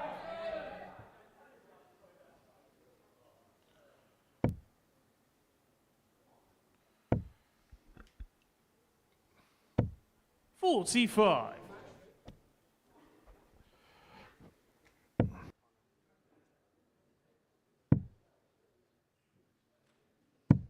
$119.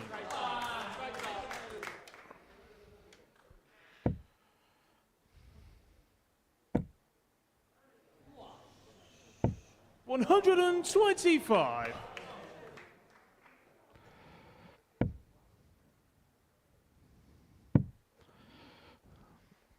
Well, this is the key leg really for Conor Henahan. It 134. doesn't matter about winning the match because he won the first match 4-1. If he is beaten 4-2 here or 4-3, he'd still be through. So if Conor wins this leg, he's through. That's just been made a little more difficult. 95. Jason, you require 151.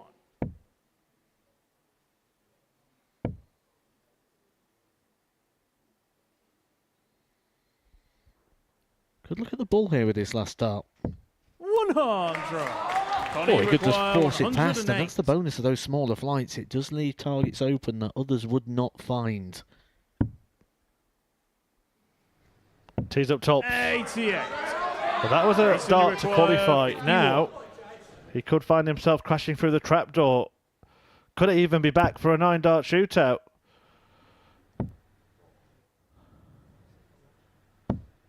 Had Heaver hit that, that's a prospect. Now, Connie, it all you turns around require again for 20. Henahan. That's why he loves Saturday nights. The ever-changing picture of drama. Game shot on the fifth leg. Conor Henahan. I think it's safe to say as well that Conor Henahan knew the situation and knew he only needed a couple of legs Sixth based on leg, that it's reaction. Jason to throw first. Yep, so that's Game on. Conor Henahan qualified for the semi-finals, regardless of the outcome of this match from here. It does eliminate the possibility of a 9-dart shootout tonight. 140. If he turns it around, Jason Heaver versus Adrian Gray will be a straight shootout. If Heaver wins, then have a little bit of leeway against Gray.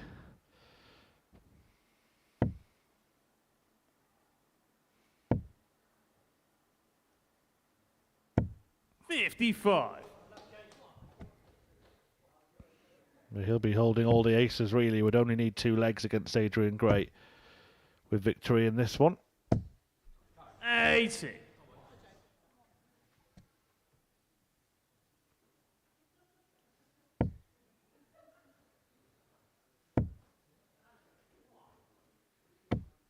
$100.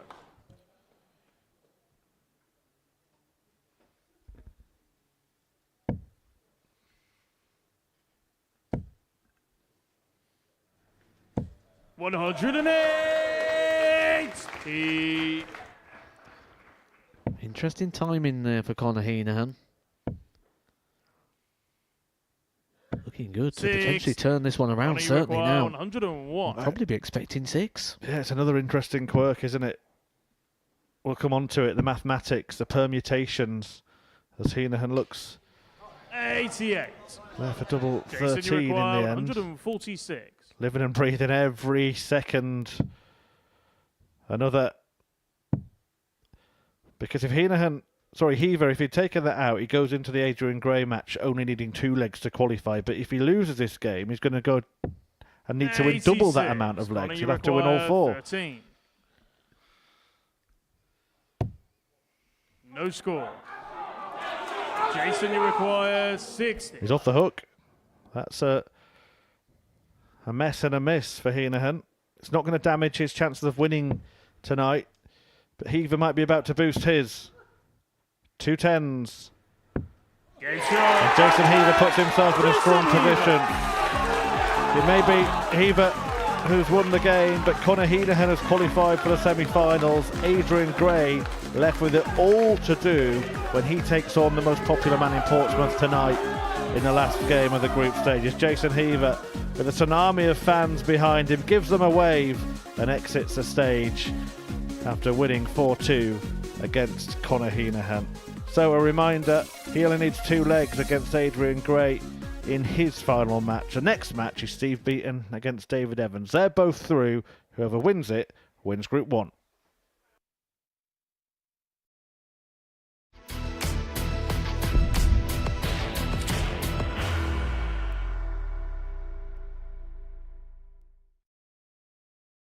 Are you ready to lift that trophy, Darius? Yes. Let's do it then. Ladies and gentlemen, your Modus Super Series 9 champion is Lucky D, Darius Labanowski!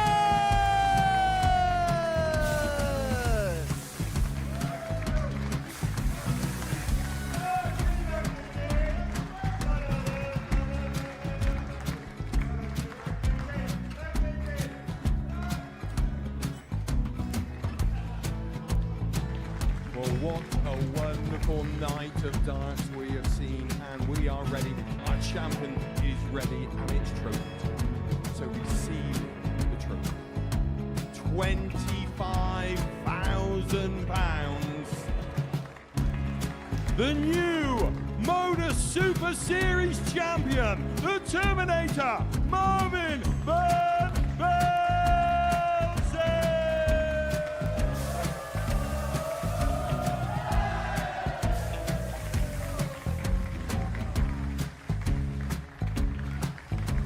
And one more time, the 8th Modus Super Series champion, the Terminator, Marvin Van Velzen. And the new Modus Super Series champion is Andreas Dirty Harrison.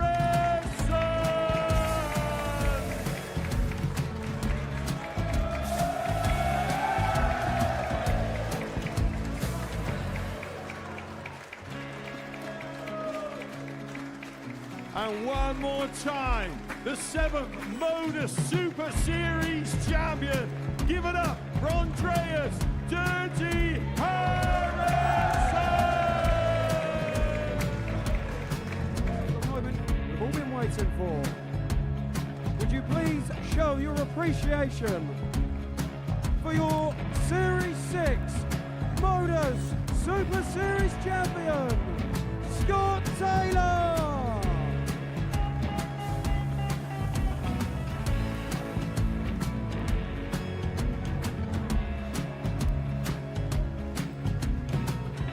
One more time, your new Modus Super Series champion.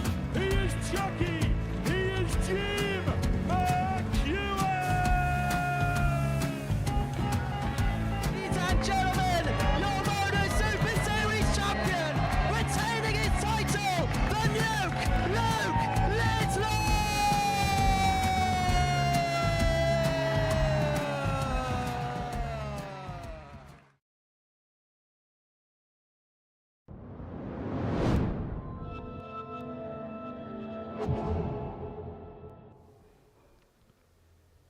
Welcome back to the Modus Super Series, where before the break we saw Jason Heaver get the better of Conor Henahan by 4 legs to 2. Conor needed just the 2 legs in that match to make it through, and that's exactly what he got.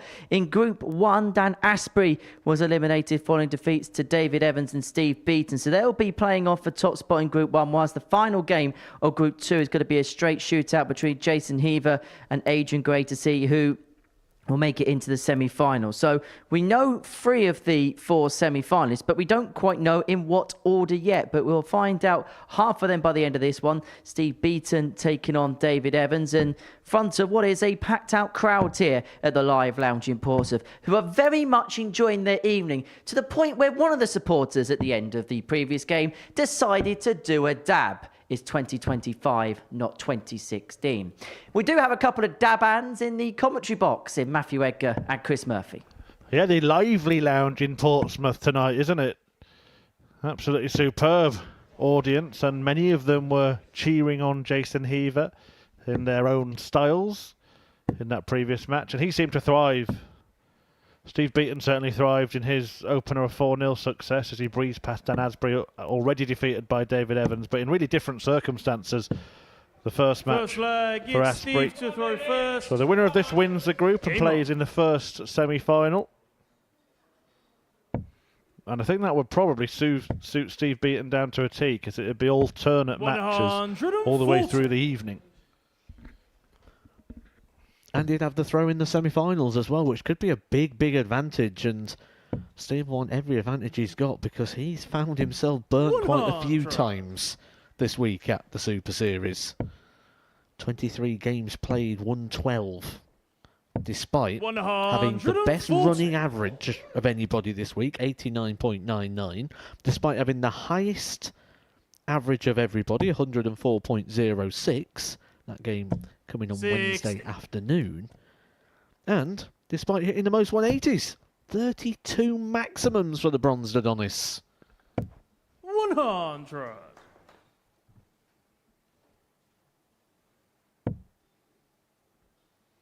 yet has roughly a 50% win rate. 91. Steve, you require 121.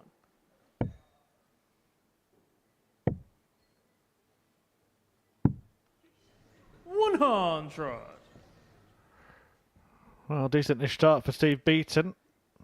Had a 13 dart start in the previous match. Won't have it again because he's got to use a dart to get to the double. 60. Steve required 21.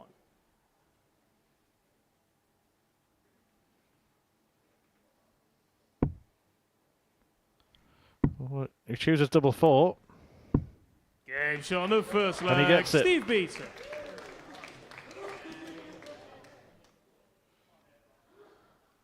Second leg. I It's don't think I've David ever to seen throw 21 first. go that way before. That's Game a new one for me, but I can fully understand the logic behind it. The 13, the 8, no adjustment to be made. 95.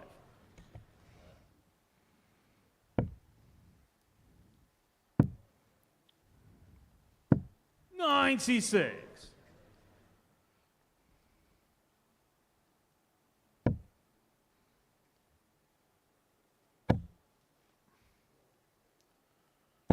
60.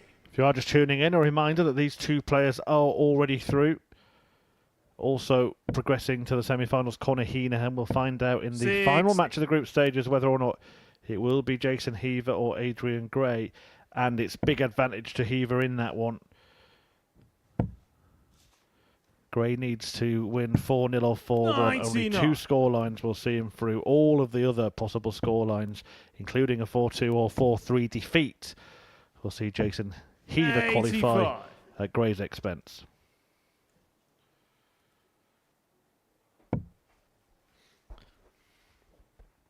Fourth meeting this week for Steve Beaton and David Evans. It was perfect on Monday for Steve Beaton, a 4-0 success. But David Evans, as he did with everybody, got the better of them on Tuesday and Wednesday. 4-2 and 4-1 in favour of David on those occasions. And other than that, there was only one other meeting we can find on record between the pair. That one coming in Players' Championship 9 back in 2021. 4 years ago now on the PDC Pro Tour.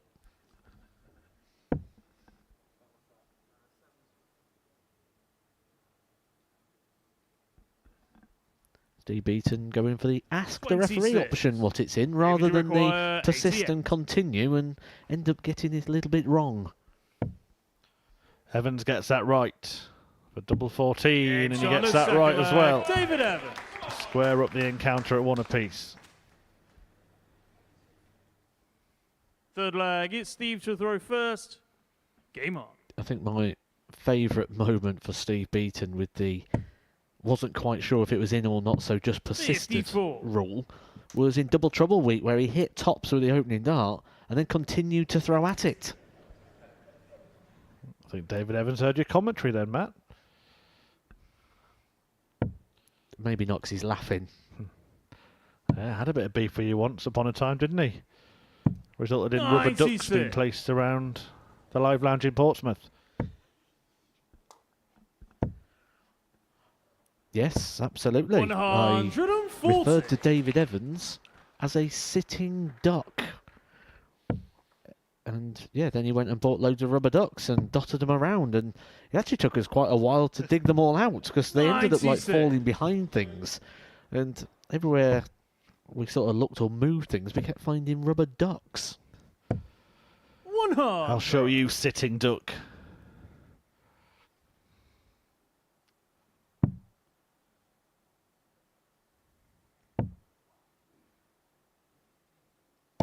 $99.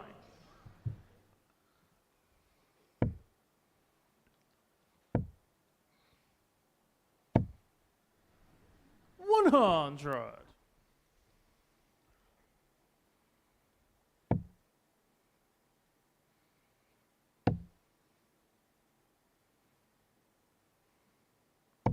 100. Steve require 107.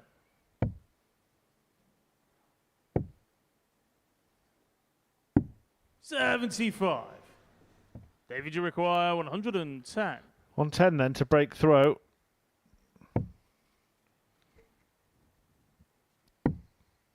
Needed one of those 2 trebles. 45. Steve, you require 32. Been very strong in this area of the board this week, Steve Beaton.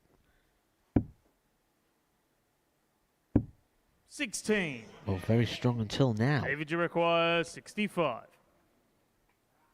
Didn't do too much damage with the last visit there, David Evans, which leaves it tricky. At 25, always a dangerous dart. It's not like there's too many other options. Steve Treble 11's requires obviously an 16. option, but it's the same sort of scenario. Games on the third leg, Steve Beaton.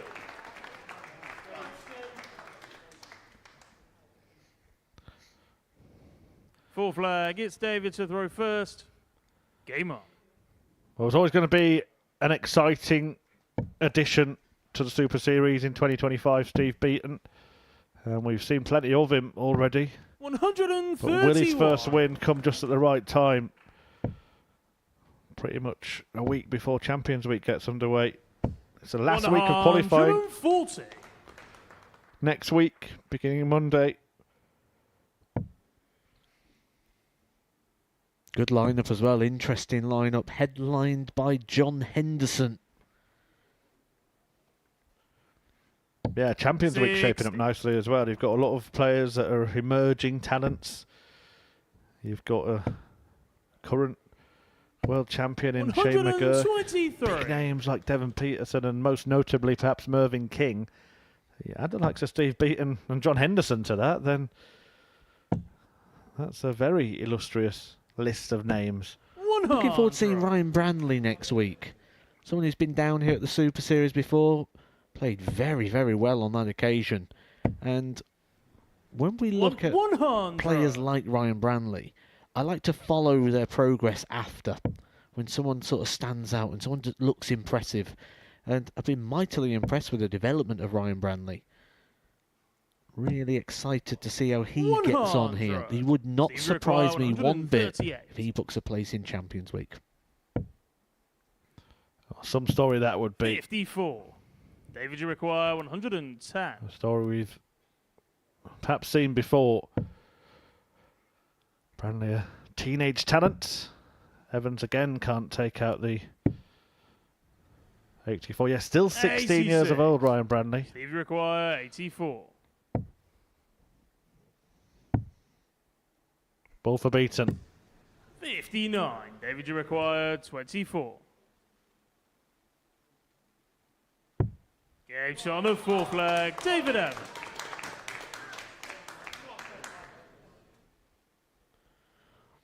Fifth flag, it's talk Steve about to throw stories first. we've told before. Game Steve Beaton is averaging 90 again here and not winning. 59. Yeah, actually, Brandley just looking.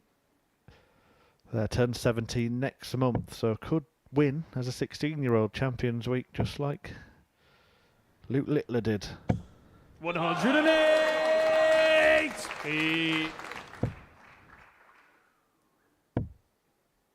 First one for Evans in this game. First one since the first 125. visit of the night.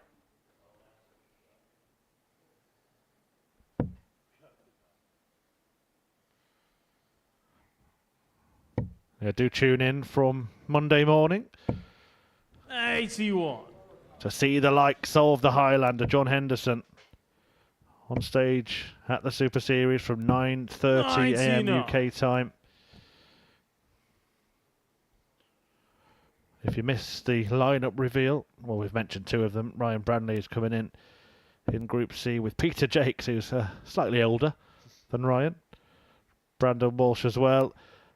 John Henderson's going to be joined by 59. Keegan Brown in Group A. We'll remind you of the full lineup later on this evening. 96. Some really good ingredients, though, isn't there, next week for a week like we've had this week. Very dramatic. Yeah, we'll of course update you on the state of play for Champions Week tonight as well. More group positions will be confirmed. It's the Saturday night average for the weekly winners that 91. Steve require determines 122. where they're positioned out of the 12 players. Right, Beaton Looking at double 7. 108. David, you require 90.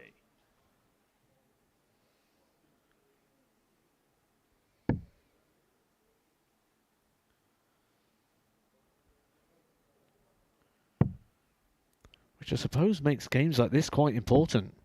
30. Games where Steve you're in require this scenario, you're guaranteed to qualify. You can't just Game on the fifth take the leg. foot off the Steve gas. Beaton. You've still got to play to get those averages and those points on the board, or you may find yourself in a Group C.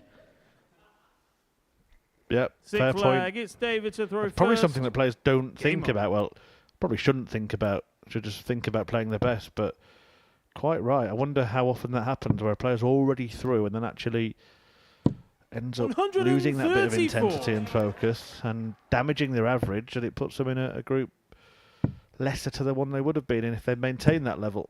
84.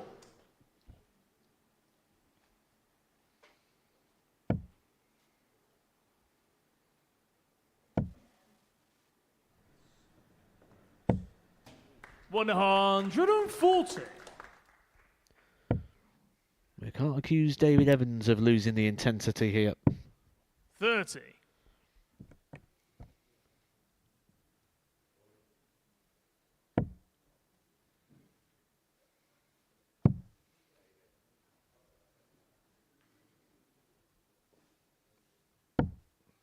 $41.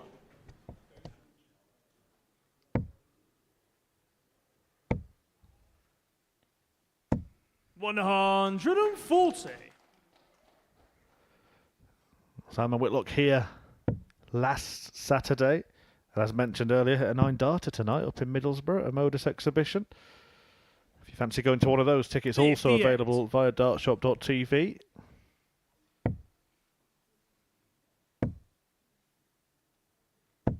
$55. David, you require 128. Doesn't need to go on the 18s here, David Evans.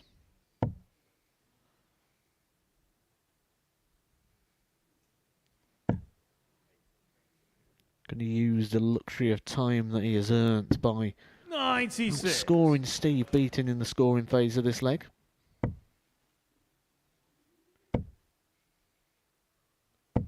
$140. David, you require 32.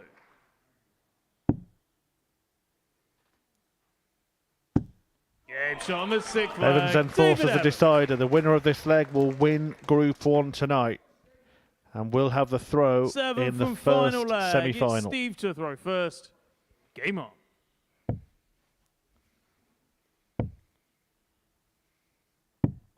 $87. Not only the throw, but a hat-trick of consecutive victories over Steve Beaton would be a proud moment for David Evans. Certainly if the pair was to play later on in the final.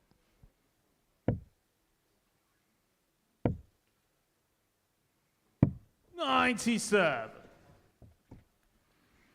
Evans looking to extend what is now a 13-match winning streak. 60. Lost his first 3 games this week. Has won 13 in a row since, including the 4-3 victory against Dan 53. Aspbury tonight. Is he going to see off Steve Beaton by the same scoreline? I mean, if David Evans is to win the night tonight, he will go into Champions Week with a little bit of a side story. The most consecutive wins, Darryl Pilgrim, 17 wins in a row. If David Evans makes it to Champions Week, he'll be going in on a streak of 16. 60. He could match that record very quickly, could beat it quite fast, and he could absolutely smash it come the end of the week. But 105. plenty of work to do before then, including winning this leg and this match, but he's put himself in a good position to do it. 94. David, you require 96. Treble 21st. Options now. It looks like a glorious guide. And he's used it to great effect to leave himself on double 8, which he nails to carry on the charge, to carry on the winning run. 14 not out now for David Evans. He mops his brow. He's had to work hard for both of them tonight. Each of his Group 1 victories coming in last leg deciders, but he has won both and he tops the group. He'll have the throw in the first semi-final, but who will he be playing in it? Jason Heaver and Adrian Gray are going to go head-to-head next to see who joins Conor Henahan in qualifying from Group 2.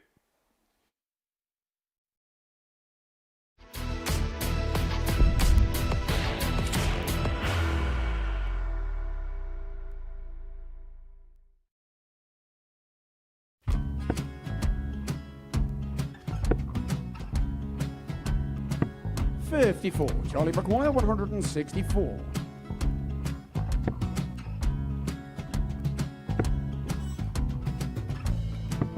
$44.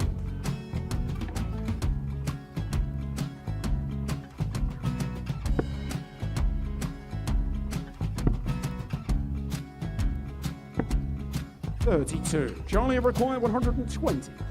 Well, 120. He's got a fair, at least 2 handfuls of this. Just needs to stay 60. there. That's a good shot. Halves his score. Leaves himself on a 2-darter.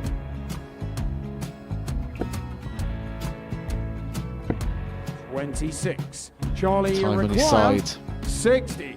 to become back-to-back singles champion.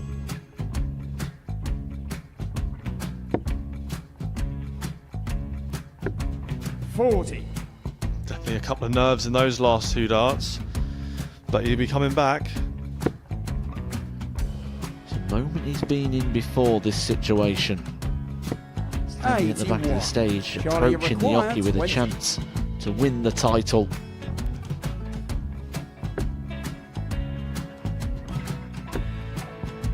He did this to win the first title, if you remember.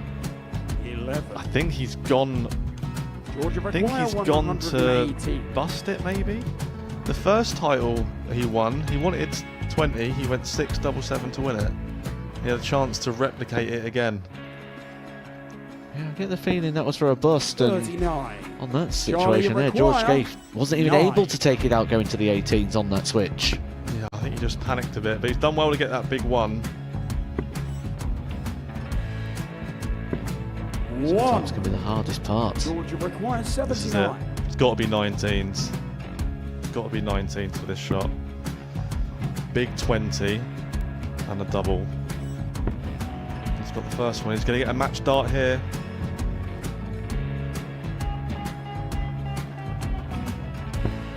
$59. Charlie Threw the entire required body into that 8. one. Just didn't want to let go of the dart.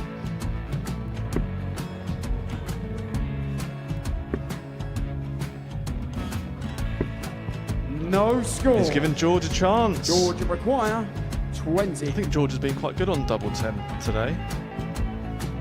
So many opportunities for Charlie Murphy. Go Couldn't get the job done. And the match! And the Red Dragon George Modus Scaife. Super Series Influencers Champion, George Scaife!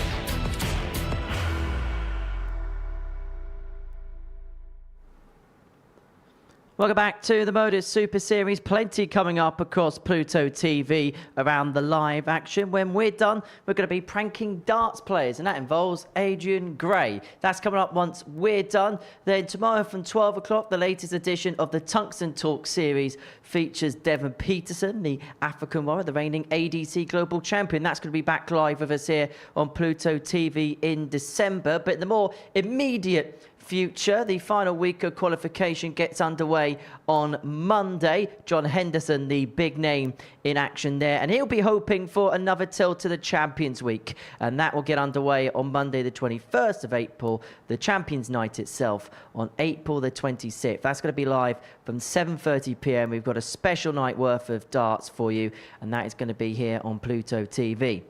The final game of the groups is a meeting between Adrian Gray and Jason Heaver. And for Adrian, he has got it all to do. He needs to win 4-0 or 4-1 if he's to progress his way through. For Jason Heaver, a couple of legs will be enough for him. If he wins 3 legs, he's won the group. Right, let's head over to comms and let's hand over to Matthew Edgar and to Chris Murphy. Yeah, thanks, Henry. I'm going to throw the question straight to Matt about whether or not it's good for Jason Heaver to know that he only needs 2 here. No, you just want to go out there and try and win the game, and I'm sure that'll be Jason Heaver's priority here, because what you don't want to do is play those mini scenarios. It gets harder. It really does when you go up there and you only need to get a couple of legs. It's easier just to go up there and do what you need to do, which is ultimately win the match. Well, I got all the support. Adrian Gray's got some of his own. He's got work to do here. And equal, I suppose, the question for him is, does he need to know that he can only afford to lose 1 leg? Thank you, ladies and in gentlemen. this game? First What leg, it's Jason to throw a first. difficult scenario to be in, Game but on. would you rather know that? In that way round, I would. Because all it's going to do is make you more alert. It's going to raise the intensity. You may 95. even get that kick of adrenaline. People are scared of adrenaline.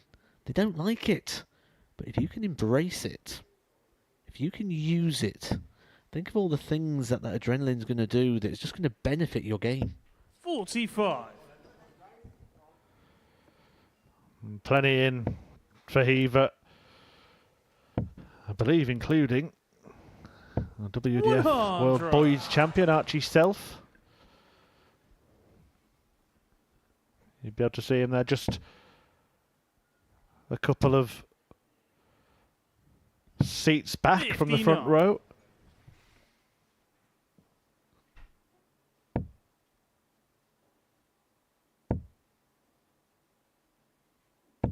$60.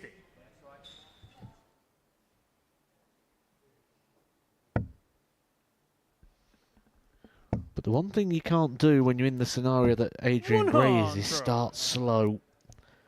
If you've only got 1 life, 1 opportunity where you can lose a leg, you don't want it to be the opening one. 55.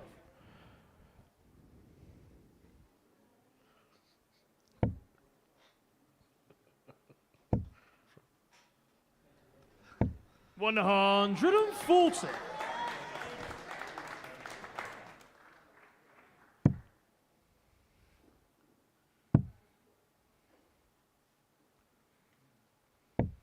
$96. Adrian, you require 157. 157 then, and well, Gray really might feel he needs to smash this in. Not going to happen. If Heaver wins this leg, there is then no margin for error for Adrian Gray. 45. Jason, you require 95.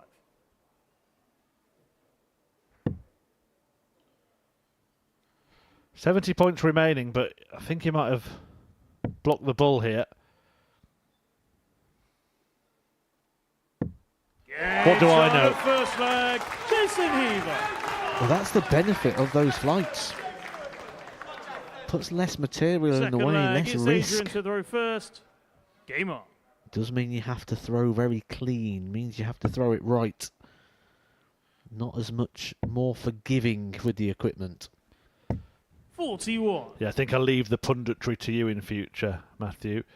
Said he blocked the ball. I said Adrian Gray was my fancy to win this evening. He now has to win 4 legs just to stay in. 45. Without dropping 1. And there is young Archie Self. A bit self-conscious.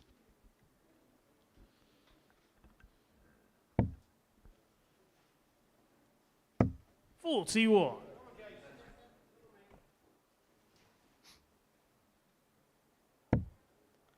Something he's probably going to have to get used to with the levels that he's been playing over the last 12 months or so. 100. Yeah, still just 15 years of age. Not him.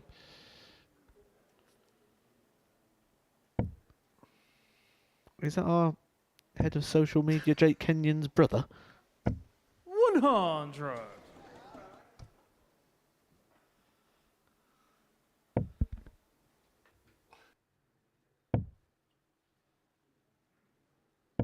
55.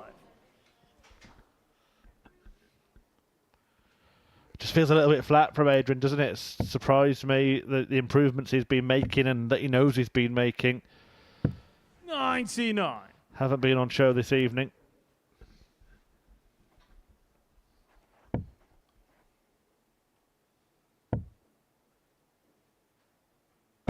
$140.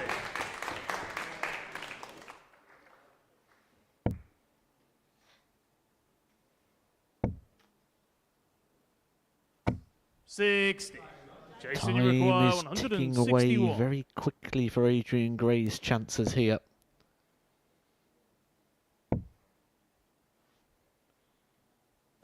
$60.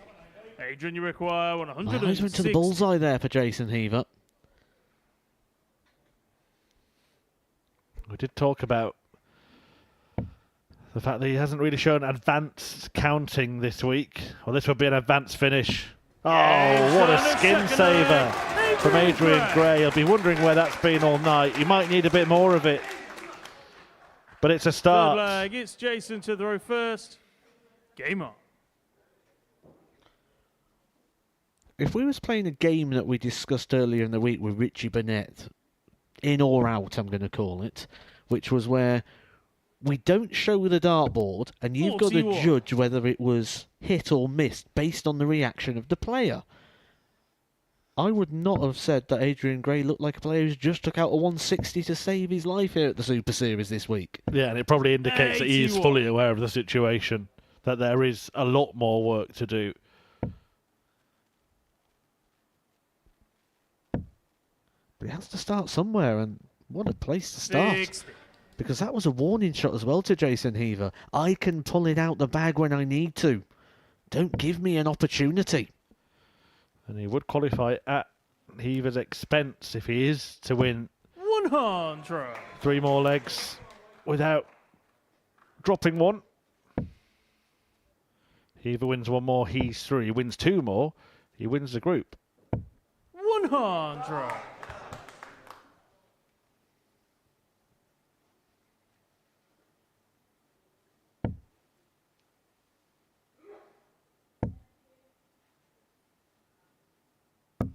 $60.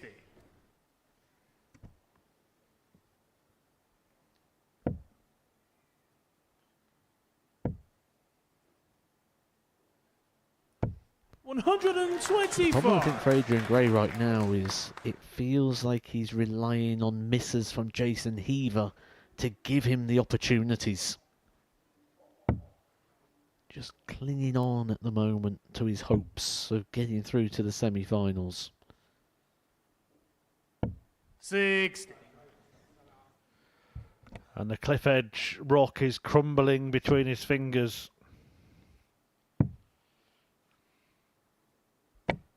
77. A slight helping hand.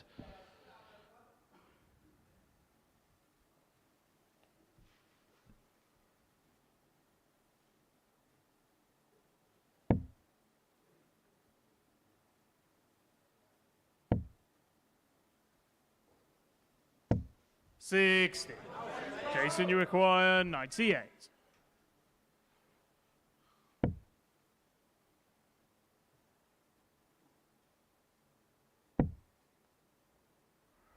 Well, this could be it. 86. And it may Adrian, well you be, unless require Adrian Gray can pull 140. out another plum here. 160 to stay in it in the last leg. Now he wants 140.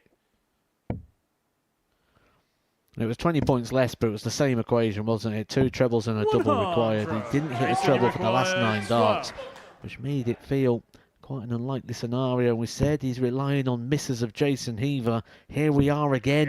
But this time, Jason Heaver does not miss. He makes no mistake.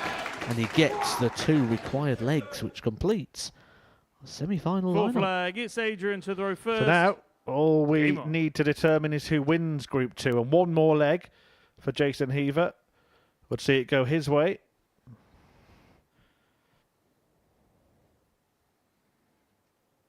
That would see him take on Steve Beaton in the second semi-final.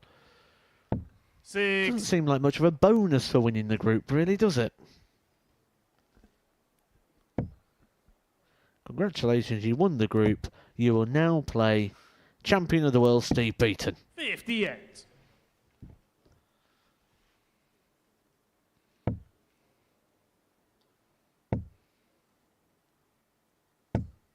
$100.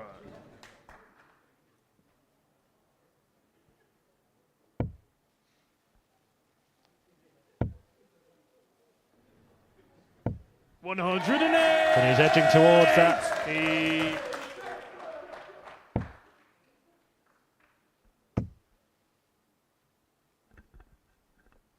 60.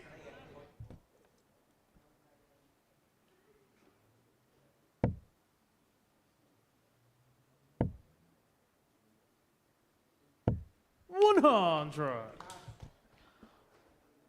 Well, we've questioned the advance counting of Jason Heaver. That was quite a basic one. 108. And it might be a punished one. He A 180 for Adrian Gray. But he might, if he wins every other leg now, he's going to really annoy himself, isn't he? 101 to make it 2-2. Double 16, not to be. So Heaver Jason, you to require win the group. 119.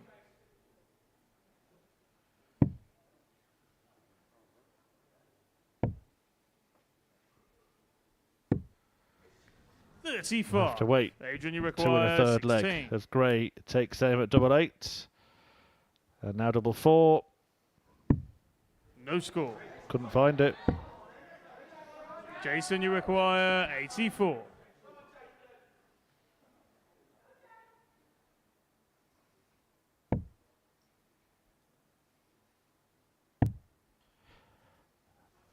Bullseye. 59. Adrian, you require 16. He wasn't that close.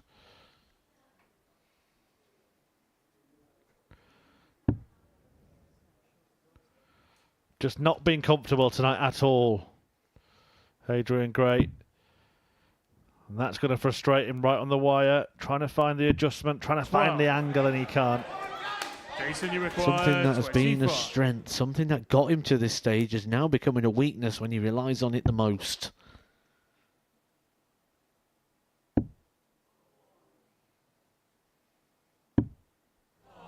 $17. Adrian, you require 4.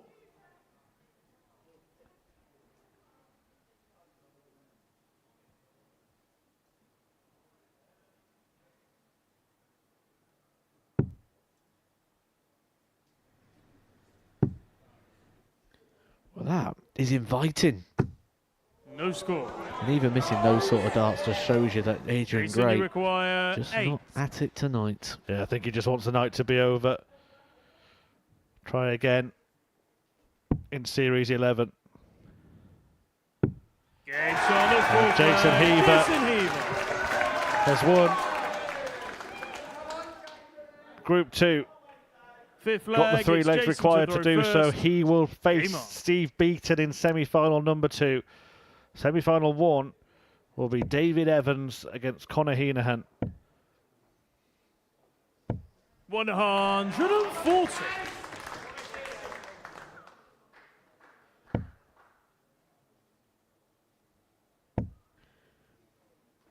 And I'm pretty sure I'm correct in saying that that would mean all 4 semi-finalists started their campaign on Monday in Group A. Yeah, you would be totally correct. 47. Steve Beaton saying in his interview that they've all felt it this week. The only 2 that didn't make it from Group A were Richie Bennett and Lucas Rakowski. In fact, these were the top 4 in Group A come the end of it. Evans 140. finished top, Henahan second, Beaton third, Heaver fourth. Well, Lucas did make it to Saturday night. He sat right there in the middle row, about halfway down. 45. Hope he paid his $5.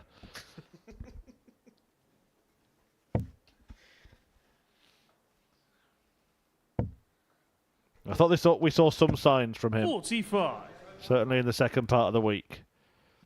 And I had a little chat with him earlier. He said he really enjoyed it. This has become, hasn't it, an experience for amateur dart players to come and enjoy. 45. And because of the dynamic as well, because they might be put in the same week as Steve Beaton. Well, you don't think a young player like Archie Self's here to admire the scenery. He's here to get a little feel of it. He'll want to be up there. And he'll be sat there right now watching this going, I can do that. I want my opportunity on that stage. 140. Adrian, you require 156.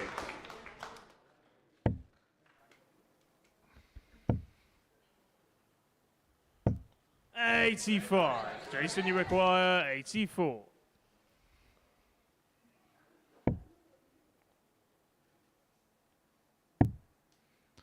So to win it in style. 54. Adrian, you require 71.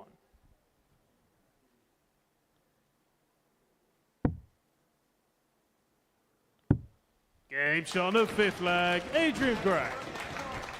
Back to your game. Looks like he's missed it. Yeah, we're going to see Stretch. We're not going to Sixth see leg, Gray it's Adrian to throw in the first. semi-finals. We might see him a little longer in this match. He might even win the match.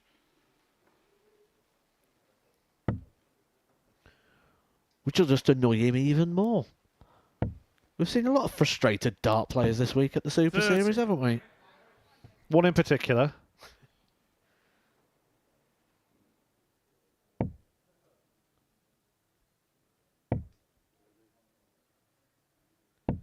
It's a game that does that to you. Because the margin of success is so close to failure.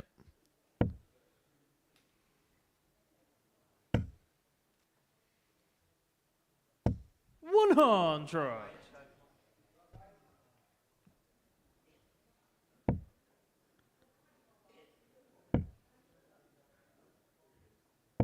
$100.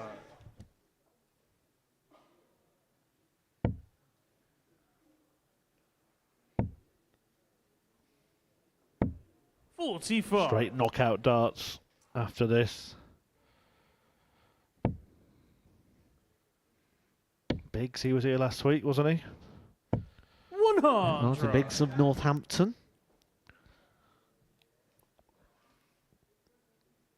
Not sure if that's exactly what that sign was referring to or not, but he certainly enjoyed his experience here at the Super Series.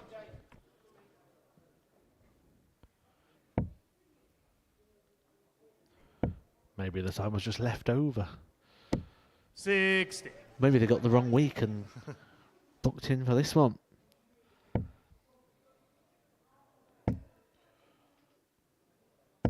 $140.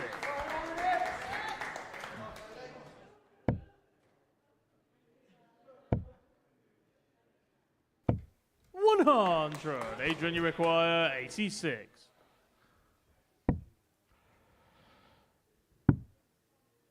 Wrong double.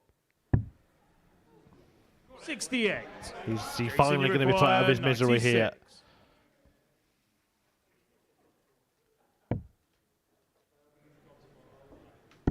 Game shot. And the Heaver believers are still believing their man wins again.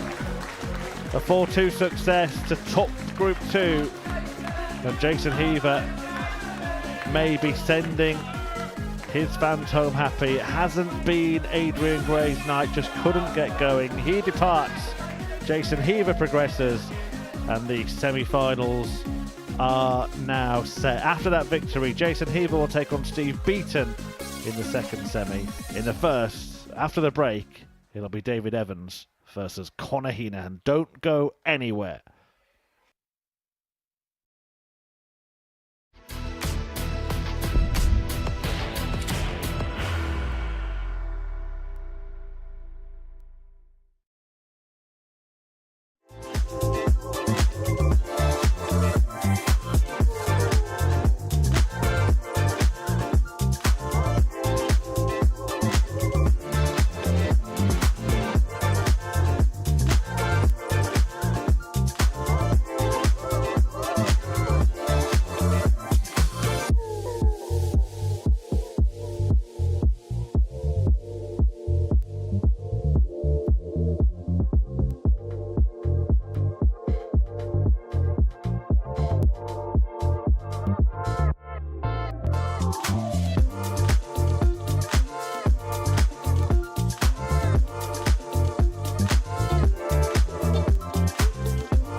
Welcome back to the Modus Super Series, where the group stage worth of action here at the Live Lounge in Portsmouth has come to a close. And before the break, we saw Jason Heaver make it 2 victories out of 2, getting the better of Adrian Gray. So he's going to depart, as too is Dan Aspbury, lost both of his games in Group 1. So the semi-finals will be between David Evans and Conor Henahan, and Jason Heaver and Steve Beaton. They'll take place in around about 10 minutes' time. We've been watching all of the darts on this Saturday night in the company of Prime Time. Matthew Gregory joins me on stage now.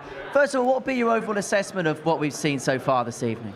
It's been really good, hasn't it? We said there was an energy in here tonight. We've seen that. We've seen it play a part. But David Evans, he's the one that stands out for me because he just keeps winning. He keeps finding a way, whether he's playing his best or he's not. He's finding a way to get results, and this winning run continues to stretch. Well, let's begin by talking about David Evans, because he was in all sorts of trouble in his first game against Dan Aspbury. Had darts to go on and beat him. Held his nerve, won that one, and that kind of then set the tone for his night ahead. That's the confidence that he's playing with right now. That's what this winning run will do. He's got a chance here where he could go into Champions Week with an opportunity to break the record for the most wins in a row here at the Super Series, and he is looking very good. He's playing with confidence, he's playing with the freedom, despite the fact he's now going into the semi-finals. I think the win against Steve Beaton's going to look quite good for him at the moment, shown real good fight in that, breaking the throw in the last leg, in a game that again it felt he was clinging on to, and that's how it feels at times for David Evans. He's just clinging on in there, and when the chance presents itself, he takes it. He is dangerous. Steve Beaton, the other player to make it out of that particular group, got out the blocks flying, didn't he? He did, 180 with the opening 3 darts as well for Steve Beaton. And in the interview yesterday, in the interview at the start of the night, Steve Beaton was constantly talking about being tired, about being fatigued. And I was sort of worried going into tonight for Steve Beaton, thinking, what version are we going to get? Is Steve Beaton going to be tired tonight? Is he going to be dropping low? If he starts dropping low on that treble 20, he's going to have to start chasing around the board. Kicks off with a 180, no problems. Good performance from Steve, but there's still just that lingering doubt. How's he going to be as the night extends? But is tonight a different night in respect of this is the last night, this is the final push? Okay, he might be lacking a little bit in energy, but he knows that he can just empty the tank here. If you're lacking energy, you're going to get it from the room. When you're up here on a Friday night at 1 o'clock in the morning, this room is dead. There's only you, your opponent, and the referee. Tonight we've got fans in here. They're providing energy. They're injecting that into here. So you don't always have to find that internally. The externals can help at times. Well, Dan Aspbury feel like opportunity was missed tonight? He didn't perform, did he, tonight? Let's be straight. Dan Aspbury. He's done well to get again through to the finals night. He'll probably be happier with his group campaign than what's happened tonight. Tonight's one to forget. He had opportunities, he couldn't take them, and even then it was opportunities when he was trying to cash in on the mistakes of others. So, Steve Beaton and David Evans, the 2 players that made it through Group 1. As far as Group 2 is concerned, it was Conor Henahan and Jason Heaver, the 2 players that made it through. Jason winning both of his matches, winning both of them by a 4-2 scoreline. We knew he was going to have a large portion, a large swathe of the crowd this evening, and it feels like it's given him another level tonight. Yeah, and the good thing about Jason Heaver is he believes in himself. He thinks he can go do it. That's the first thing he said on Thursday when he not even qualified for finals night. He said, I'm going to win this. He believes he can. There's no real scar tissue there as well for Jason Heaver. He's not been playing regular darts, certainly not to this level. He's here on debut at the Super Series. This is all new. It's all exciting. It's all fresh. And he's playing so well as well, isn't he? He's taking his opportunities. He's not letting many things pass him by. He's in a very good position. How important could this lot be for him as the night moves forward? It's that energy again. I keep talking about it, but it's that feedback. When you do something good, you got that feedback, that response, that reaction. It all really helps. It all makes you feel good. It makes you feel positive. It makes you be aware of the positive things you're doing, rather than it all just get lost in a continuum of darts. In terms of the other player that made it out of the group, that was Conor Henahan. Got out the traps with a victory in his first game.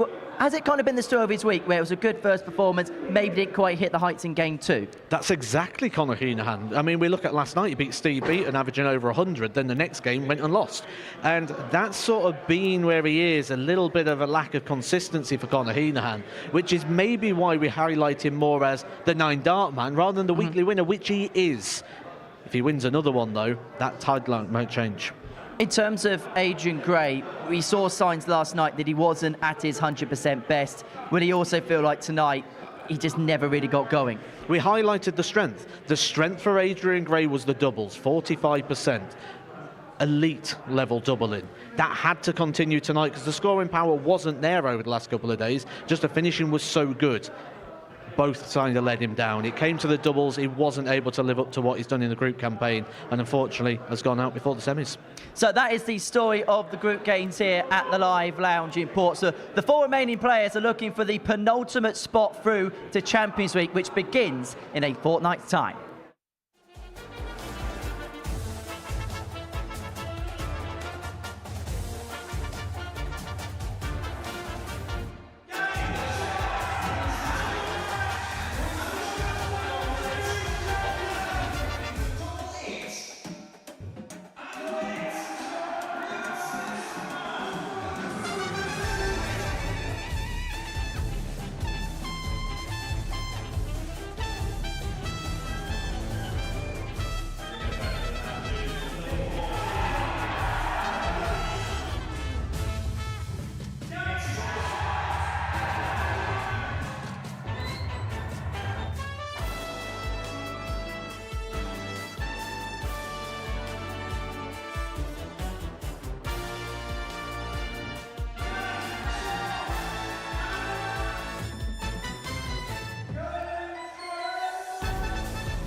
Champions Week just a fortnight away here at the Live Lounge in Portsmouth. And this is how the provisional group breakdown looks. Now, the players in white, they're confirmed to be in the group that they're in. So Derek Coulson, Scott Campbell, Shane McGurk and Alex Hall, they're all going to play Group A, irrespective of what happens over the next couple of weeks. In Group B, we're guaranteed to see Sam Spivey in there, and Group C, we are guaranteed to see Reece Robinson. Devon Peterson and David Davis could drop into B or C. Mervyn King or Jensen Walker, they could play either the full week or they could play a couple of days. That begins on the 21st of April. And look, when you look at the Champions Week lineup, I remember about 4 or 5 weeks in, we were talking and we were saying, this is a Champions Week that's open for interpretation, open for opportunity for 1 or 2 players. But you look at some of the players that have been added over the last few weeks, the likes of Mervyn King, the likes of Devon Peterson, the likes even of Shane McGurk. There were players there that have got serious credentials going for the big prize. Darts went through sort of a phase, didn't it, for about 8 months where we said it was the time of the underdog. We had major winners, surprise major winners, and back-to-back in tournaments. And then it started here at the Super Series at the beginning of 2025. We said that the year of the underdog is translating to Portsmouth. But then as the series has gone on, we start to see those players with the big reputations come through. My eye is instantly drawn to Mervyn King. He's been playing amazing darts. He's getting regular Pro Tour call-ups. He's going to be the man to beat come Champions Week. That gets underway on Bank Holiday, Monday the 21st of April. The Champions Night, put it in your diary. It is Saturday, April the 26th. It's a sellout here at the Live Lounge in Portsmouth, so the only way to watch is via Pluto TV. Back to the action tonight then. These are the results from what we have seen so far. The 2 semi-finals sees David Evans take on Conor Henahan, followed by Jason Heaver up against Steve Beaton. Let's talk about the 2 semi-finals then. We'll begin with David Evans against Conor Henahan. These two have gone head-to-head in Group A on 3 occasions this week. But when you look at the way they played over the course of the 6 days, we know that David Evans is playing with consistency. But if the truth be told, do we know what version of Conor Henahan to expect? Does Conor Henahan know what version of Conor Henahan to expect? And I would dare say no. But with that, in this environment, semi-finals, been here before, knows he's got a tough task here with David Evans. We saw the fiery version, didn't we, of Conor Henahan in the opening game. If he's going to win that, we need to see this again. He needs to be reactive, he needs to be explosive. And this place is going to get a little bit loud for the second semi-final, isn't it, between Jason Heaver and Steve Beaton. But this is nothing that Steve hasn't seen before, is it? No, not at all. And Steve's dealt with much worse than this in the past. But what Jason Heaver's got here is a great opportunity. He's playing in front of his family and friends against a legend of the sport. He can't lose here. You said earlier on this evening it feels like it's brimming up to something. The atmosphere is electric inside here tonight. Are we saving the best starts for later on in the evening, do you feel? Oh, certainly. It's growing as the night has gone on. We've had a good start to the campaign so far.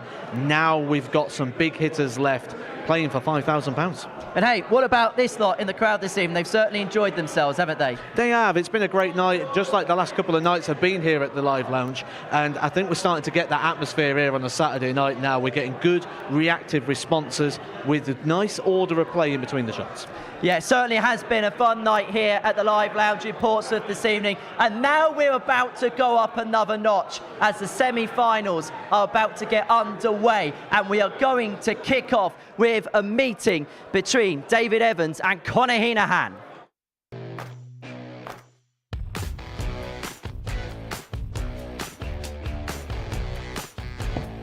Options now, it looks like a glorious guide. And he's used it to great effect to leave himself on 888, which he nails to carry on the charge, to carry on the winning run.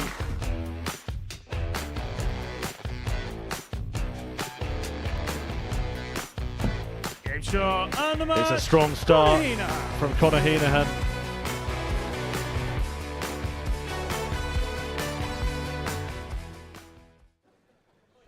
Ladies and gentlemen, welcome back to the Modus Live Lounge here in Portsmouth.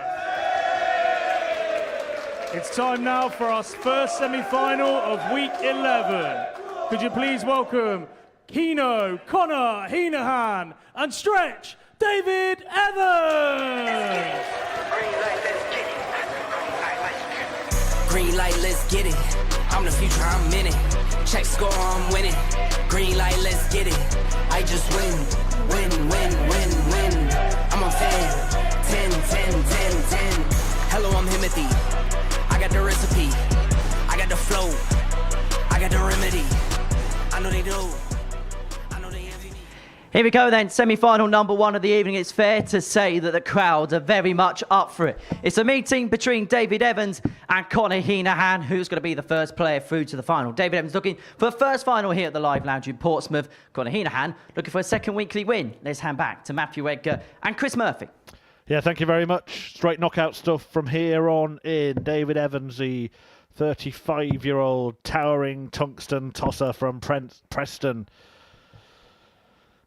is looking to stretch that winning run and make it through to the final for the first time. 14 not out. Conor Henahan out to stop him, a winner before here. Famous for his 9-dart finishers here on the south coast. Can he produce perfection? He won't care about that. All he'll want to do is progress to the big money match. £5,000 on the line for the winner, and of course the Sport Champions Week. First leg, it's David to throw first. Winner of this to face the winner of the second on. semi, featuring the much supported Jason Heaver. Well, in this room anyway, and I'm sure at home or wherever you're watching, plenty rooting for Steve Beaton. Semi-finals, still first to 4, then the final before we crown a winner. And as you mentioned, Matthew, all of them in Group A this week, the top 4 from Group A. Yeah, and you mentioned there about Conor Henahan not really wanting to come out and be the winner. He's mentioned it so many times in interviews that it doesn't matter about those legs, doesn't care for the 9-darters. He wants the titles. And interesting here, we're seeing a slower start for David Evans. 140. With the darts, where the dynamic's slightly different in this scenario. Because when you're playing your group campaigns and when you're playing your mini groups at the start of a Saturday night, you've got a bit of broadcast to hide behind. The players will come out on stage, they'll start practicing while we're introducing the game, telling you the story, playing the interviews, and they may have a good 55. 1 to 2 minutes worth of practice time. Where when you come to this game, it's on stage, 6 darts and you get going. You don't have as much time to settle. It's interesting here to see David Evans start just finding 1 treble in his opening 12. That gives Conor Henahan a chance to break. An opening. It has been a dramatic night for David Evans. Those wins haven't come easily, both of them in last leg deciders. Difficult night for him. Adrian Gray wasn't to beat.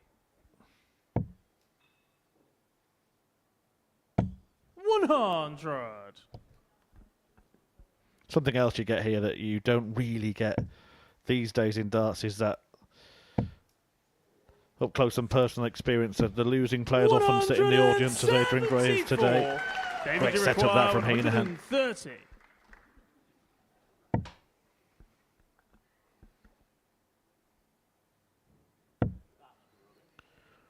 It was one of them where you just throw at the base of the barrel near the point. You require 16.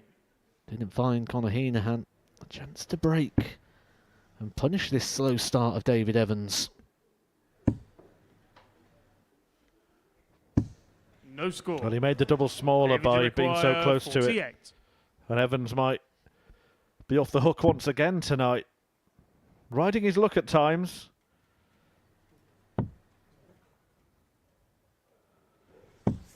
Eight. And not always taking the opportunities that are presented 16. either.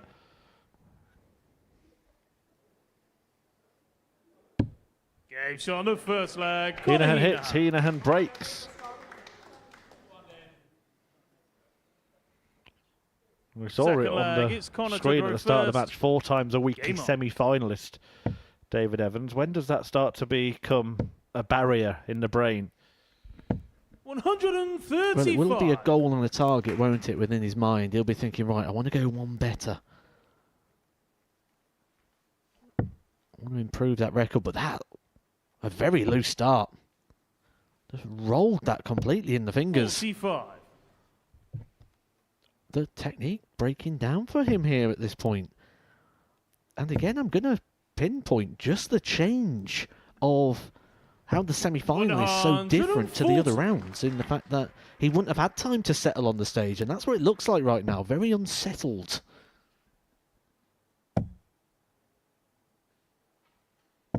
Well, that might settle him. 80. Hey, presto. It'll settle him or it'll annoy him, one of the two.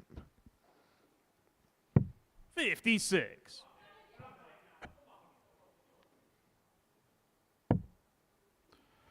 Henahan leaves the big fish. 100. Conor, you require Doesn't have to go for it 170. should the opportunity come.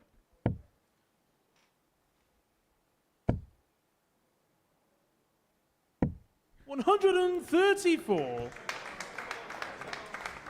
Performance of the night so far for Conor Henahan.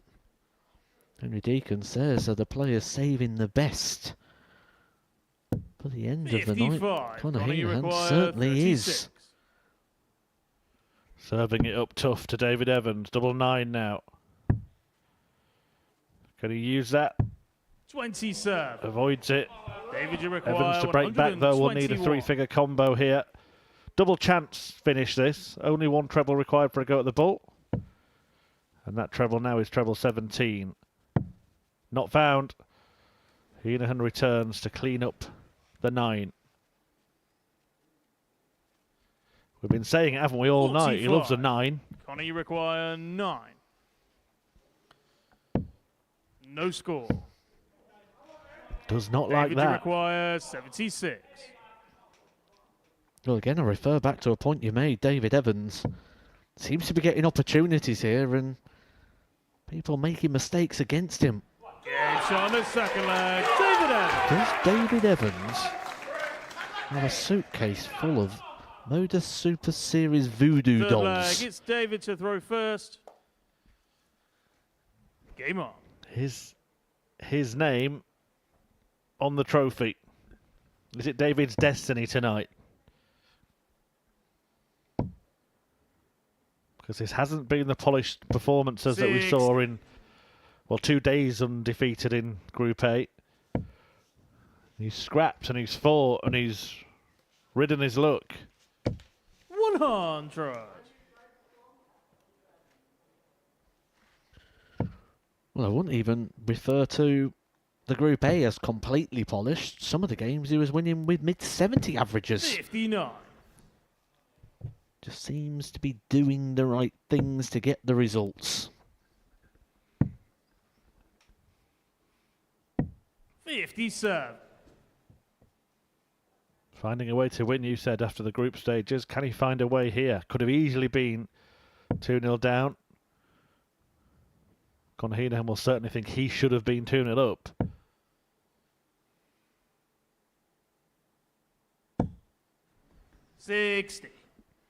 Scoring power not there, and I think the concerning thing for a David Evans right now is the darts going low.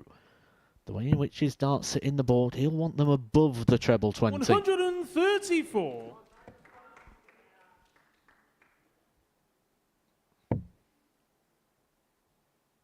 Better.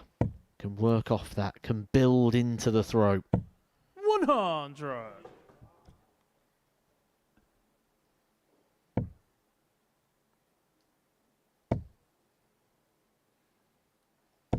$140. Again, that throw severely under threat. As Henahan tees up a 2-darter. 58. Connie requires 70. We'll need to use all three, but look at what Evans is on. It's a huge outshot.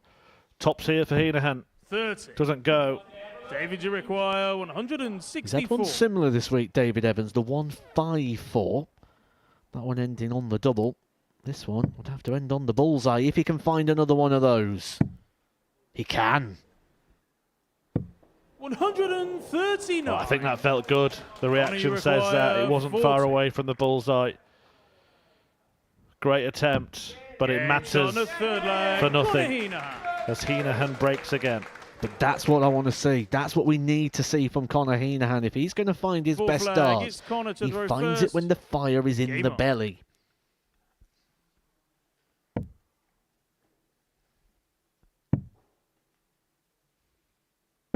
$57.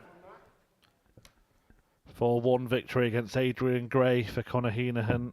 And a 4-2 defeat at the hands of Jason Heaver, who we're going to see next against Steve Beaton. 4 remain in the fight for the £5,000 first prize and to join the list of names at Champions Week, which is very, very close. 60. A week on Monday, Champions Week gets underway. Already there, the likes of Shane McGurk, Devon Peterson, Reece Robinson, Mervyn King.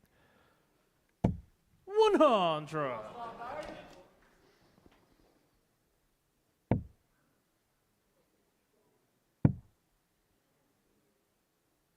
$134.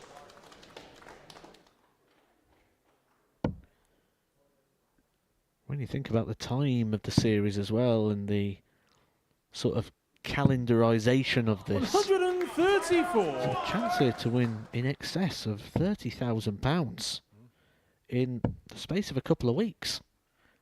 That could help 45. change decisions. That could help change your entire path and how you view this sport. Yeah, true. And depending when your invite is back for the next series, it could be even more than that. Specials weeks in between 96. as well. We've got Women's Week coming up, an international pairs debut, a new event at the Live Lounge. 96. David, you require 114. Well, what's not a new event in this match is breaks of throw. Every single leg one against the darts so far. Does that continue here? 94. It still may, Conor, you but not if require Henahan can take out 109. Treble 19. So Evans, 49. not just to break David, back, you but to require 20. effectively take back control.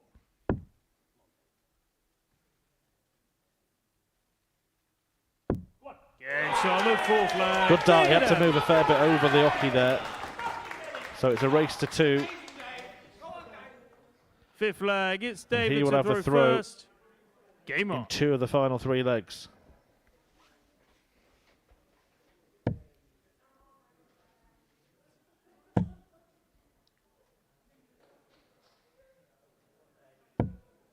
$100.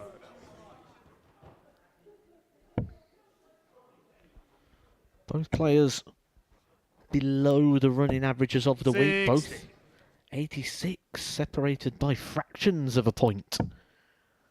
However, in this game, both in the 80s, again, separated by fractions. That just goes to show what the moment means. It's put an extra 3 darts, an extra visit on for both players.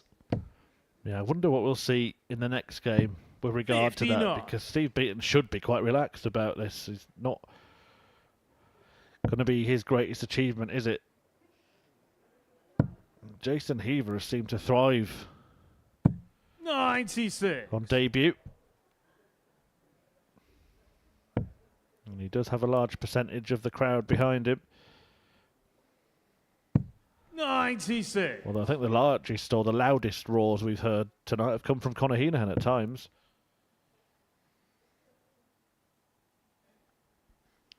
The hunger, the desire, the fire in Conor Henahan to change his headline to become a multiple winner here at the Super Series.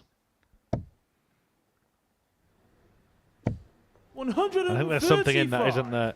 David, you require Doing something more than once. You can no longer be accused of being a fluke or a one-off. This wouldn't be a fluke.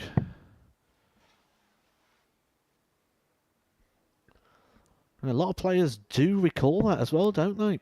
Especially players that have not got those CVs where they've been on the Pro Tour, where they've played in those big major events. Once they've won one, they instantly, right, I need to win another to confirm the win. David, you require 16. Can Evans confirm his place as favourite to win this one with the first hold of throw in the semi-final?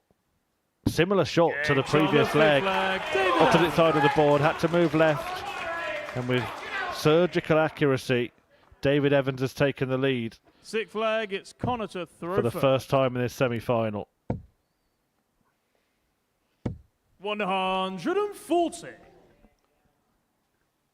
You see your opponent kick off with a 140, you think, right, okay, bit of a freebie here. I know I've got the darts in the last leg.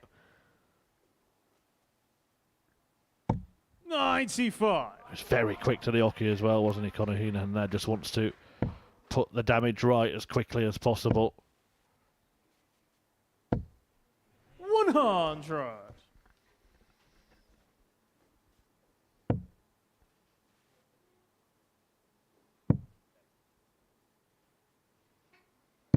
96.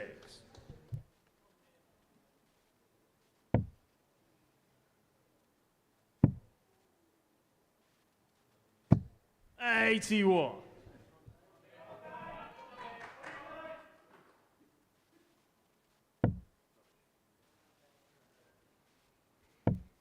Looks like he might be going the distance again. It's gone the distance every single time 68. for David Evans tonight.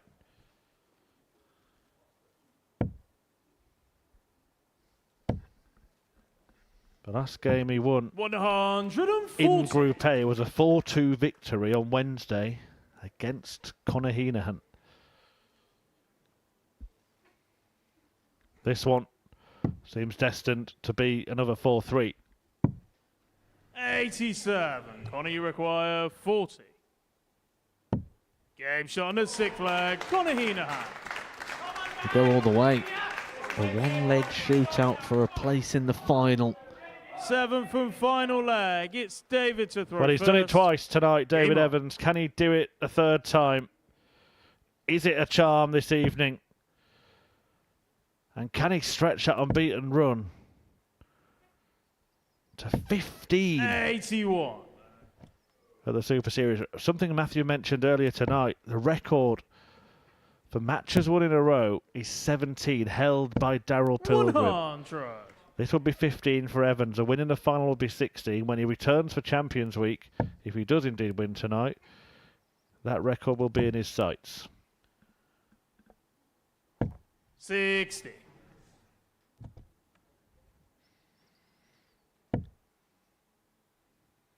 Little side story potentially at Champions Week.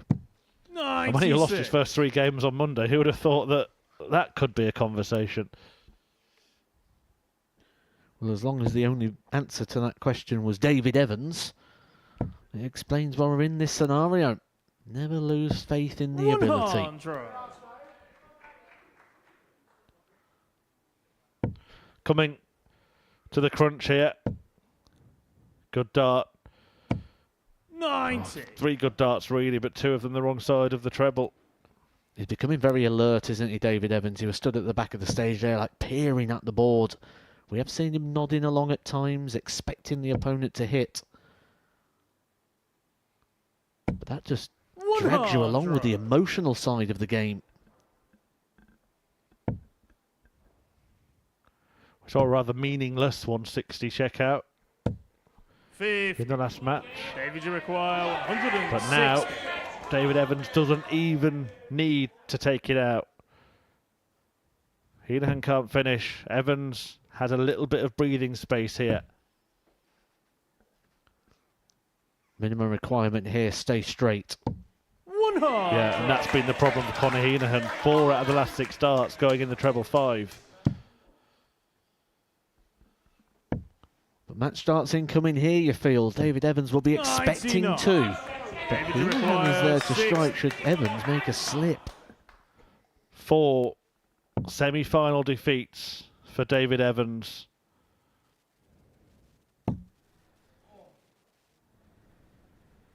But he finally gets over the hurdle. The winning run is stretched. It's now a fabulous 15 straight victories for the Preston player. And here in North End, Portsmouth, David Evans could be tasting glory come the end of this evening. He has had to work so hard for it, every single one of his 3 matches going to a last leg decider. Will he be the last man standing tonight? We say goodbye to Conor Henahan, another 9-darter this week, a 3rd at the Live Lounge for him. But Evans is through to take on the winner of the 2nd semi-final, Jason Heaver versus Steve Beaton. That's next.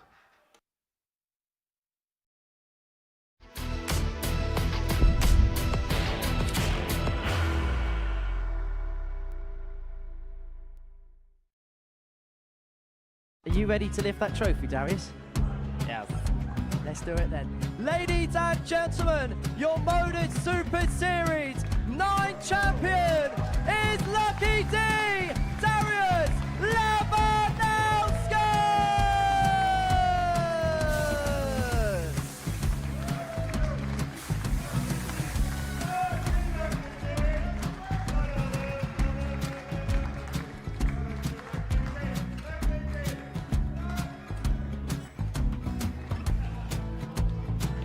Well, what a wonderful night of darts we have seen, and we are ready. Our champion is ready, and it's trophy time. So receive the trophy. £25,000. The new Modus Super Series champion, the Terminator, Marvin Van Velzen.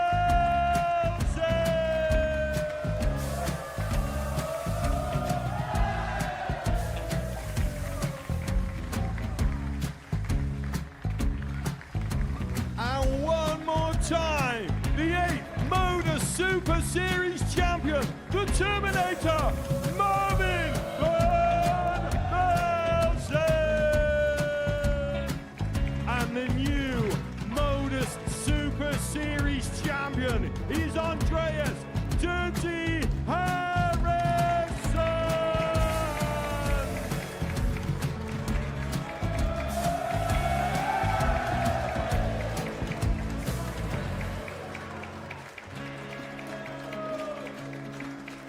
And one more time, the 7th Modus Super Series champion. Give it up for Andreas Dirty Harrison. The moment we've all been waiting for. Would you please show your appreciation for your Series 6 Modus Super Series champion, Scott Taylor.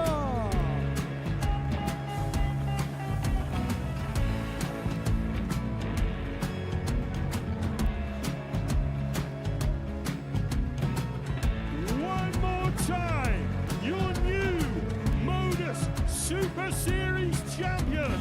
He is Chucky. He is Jim McEwen.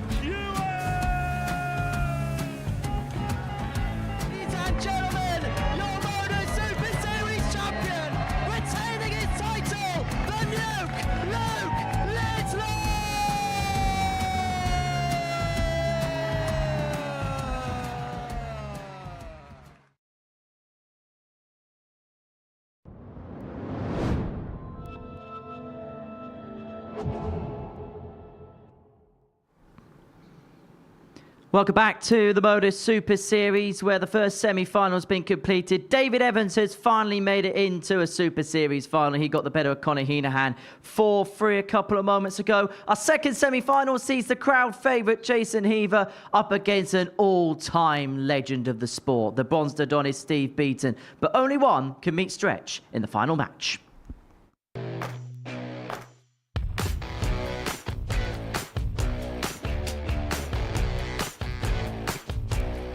Heaver might be about to boost his.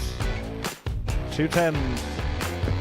And Jason Heaver puts himself in a strong position. Aspbury is out. And Aspbury is beaten by Beaton, who wins with ease.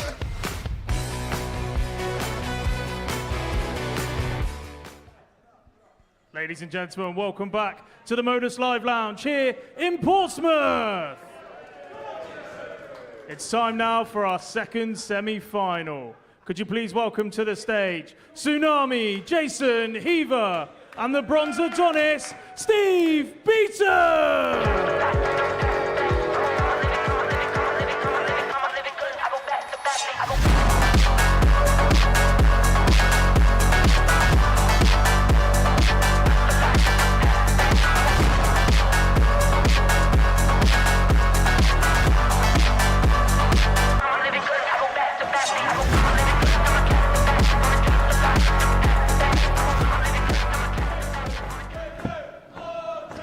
Steve Beaton looking for a final on his debut in the Modus Super Series. Jason Heaver looking for exactly the same, but only one can meet David Evans in the final match of the week. Let's hand over then to your commentary team. It's Matthew Edgar and Chris Murphy.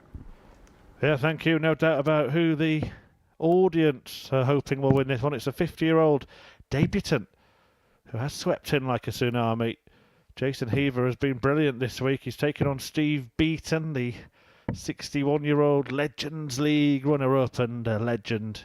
He certainly is, a bronze Adonis, looking to put himself in the gold medal match. Everybody wants to get a good look at Steve. First leg, it's Jason to throw first.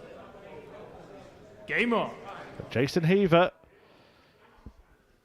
has probably, well, forget probably, he has been the player of the night.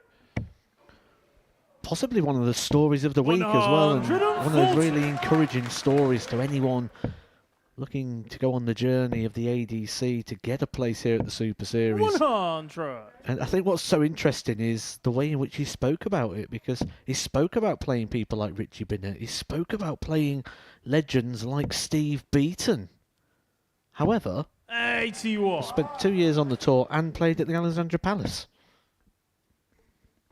Doesn't play darts at all, he said. 42.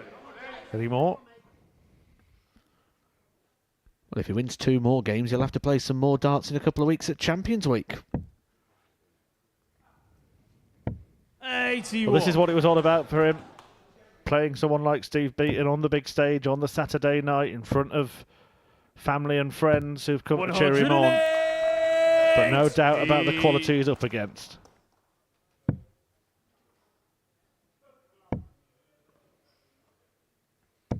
$99.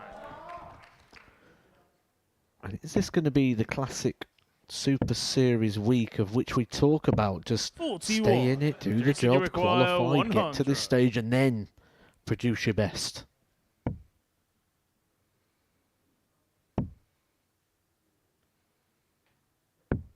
$80. Steve, you require 138. It's on. 98. Jason, you require 20.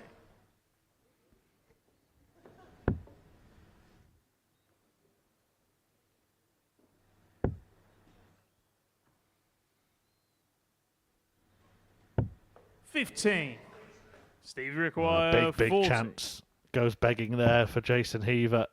Beaton now has an enormous one to break, and he has. Game shot on the Yes, first you have, leg. Steve. Steve Beaton. Well, you look at the results that Steve Beaton's had, and they don't quite match up with the performance line. He's played a lot better than just 12 wins from 23 would suggest. 90. He would feel like he got his just rewards should he be able to win a game like this, of which his opponent's now starting to miss. 55. Something Jason Heaver wasn't doing in that Group C campaign either. Every single opportunity he had was going. 140. You sometimes watch, don't you, and you wonder. I think the World Seniors Championship this year was a good example of it. When players are doing really, really well on debut in an event, at what point do they hit the wall? Tends to be when you realise what you're about to go and achieve. 139. Because when you're starting on a Monday, this match feels so far away. But when you're just one game away from the final, 140. Steve, that's when reality starts to kick in about what is really going on. 54.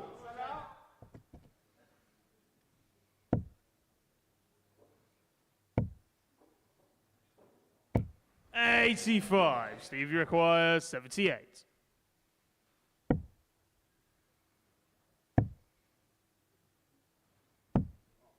$19. Jason, you require 121. Sloppy. Something you don't normally associate with Steve Beaton. Oh, and that gives Heaver a chance to punish him on the ball. 91. Steve, you require 59. This should be 3 darts at a double for Steve Beaton. Instead, it's just the 2. Game shot on the second leg. Steve Beaton. He's halfway to the final. And do we call Steve Beaton a debutant? Third leg, it's Jason to throw first. Main series debutant, Game but he on. might actually end up playing 4 weeks in the first phase of the Modus Super Series 2025 because he played the very first week, which was a Legends League. In the middle of the series, we had the Double Trouble week, of which he featured. At the end of the series, he's played his tournament week, 140. and then he might cap it off with Champions Week as well. And the way it goes, in which you say it's based on averages, 55. Steve Beaton may get something that he wasn't too keen on, which is another full week here at the Super Series. A glutton for punishment, 100. but it's the price of success.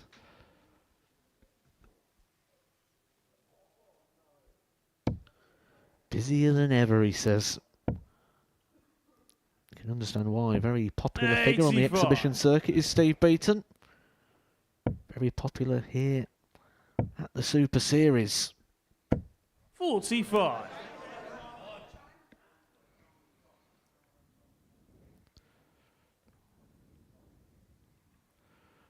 John Scott, he was is a ranking points chaser, isn't he? Travels the world far and wide. 96. Silver event this year in the Faroe Islands. Went there last year myself. Very, very welcoming. 46. Lovely nation. Enjoyed my time. Would love to return one day. Great event for anyone looking to go and have a ranking tournament and a bit of a holiday. Steve, you require 107. A chance here for Steve Beaton to show off. Doesn't really take much out of that. Jason, you require 118. Some encouragement from the audience for Jason Heaver to get himself back into this game.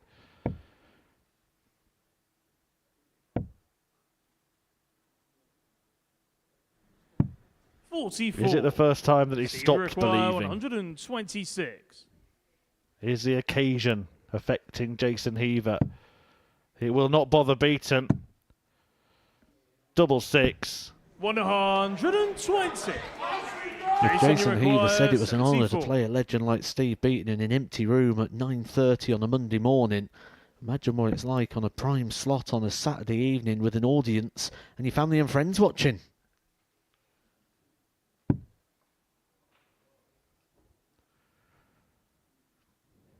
Pressure, pressure, 34. pressure. Steve requires 6. Big number miss. Now Beaton wants double 3. Has to choose a side here, or do that. 2 for double 2. 2. Jason, you require 40. Another Opportunity for Heaver.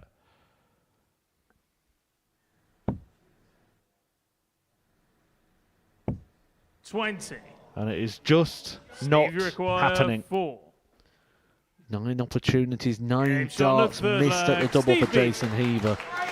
You're not going to get many legs like that where you get 24 darts to win a leg against Steve Beaton. He didn't cash Fourth it leg, in. it's Steve to throw first. And it just feels like maybe a game too far this week for Jason Heaver. 54.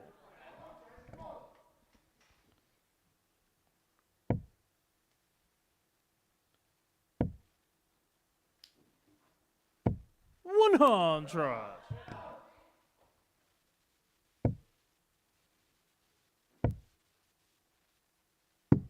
59.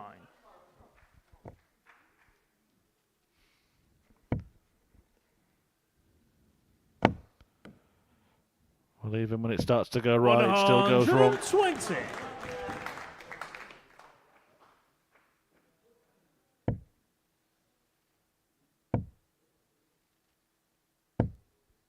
$140. I think one thing's for certain, we'll see him again at the Super Series. You mentioned that ADC pathway, he got his debut that way.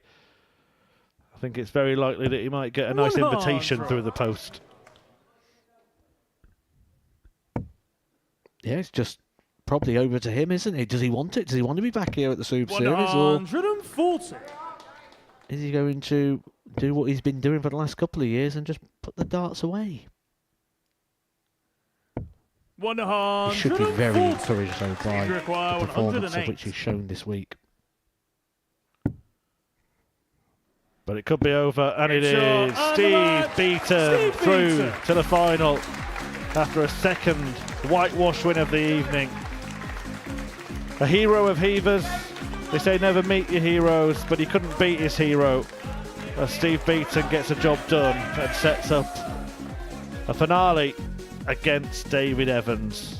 4 out of 9 on the doubles. Look at that, exactly the same number of darts at the outer ring. Heaver missed all of his, and Steve Beaton took full advantage. He will take on Evans in the final in around 10 to 15 minutes' time.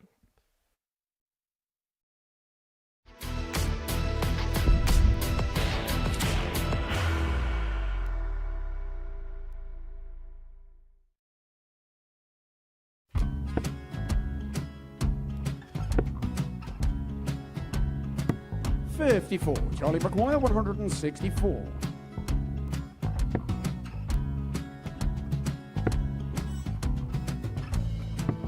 $44.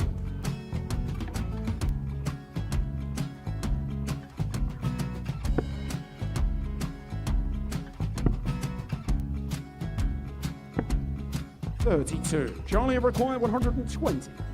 Well, 120. He's got a fair, at least 2 handfuls at this. Just needs to stay 60. there. That's a good shot. Halves his score. Leaves himself on a 2-darter.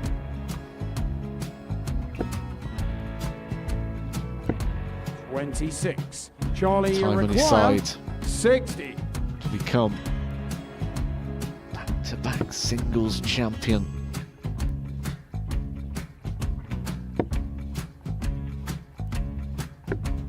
$40. Definitely a couple of nerves in those last 2 darts. But he'll be coming back. The moment he's been in before this situation. Standing at the back of the stage, Charlie approaching the required Yoki with a 20. chance to win the title.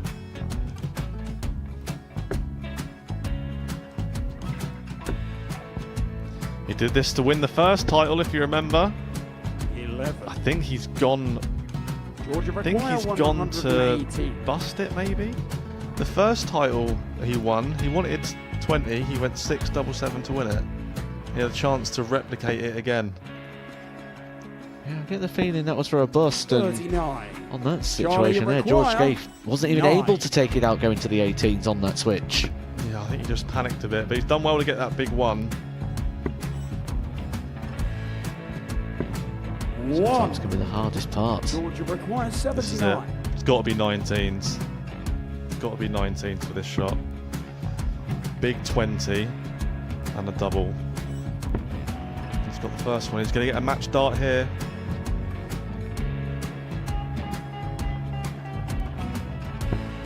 $59. Charlie Threw the entire body into that one.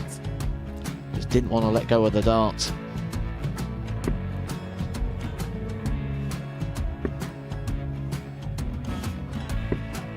No score. He's given George a chance. George require 20. I think George has been quite good on double 10 today.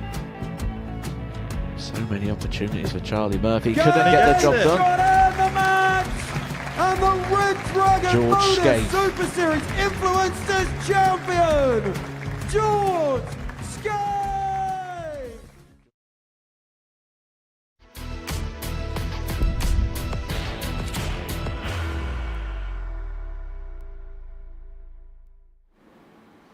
Welcome back to the Modus Super Series, where the final is now set. David Evans will meet Steve Beaton for the 11th place through to Champions Week at the end of the month. That was after David Evans sneaked past Conor Henahan in a last leg decider. And then before the break, it was actually Steve Beaton that beat Jason Heaver by 4-0 to progress his way through to the final. I'm sure Jason Heaver would have loved to have won that game 4-0, and I suppose you've always had that feeling, haven't you, in your dreams, that you've won a game by 4-0. But let's talk about the two semi-finals. We'll begin with David Evans, who made his way through, snuck through against Conor Henahan. It was a nip-and-tuck game, but was it the consistency of David Evans that perhaps was the decisive factor in that contest?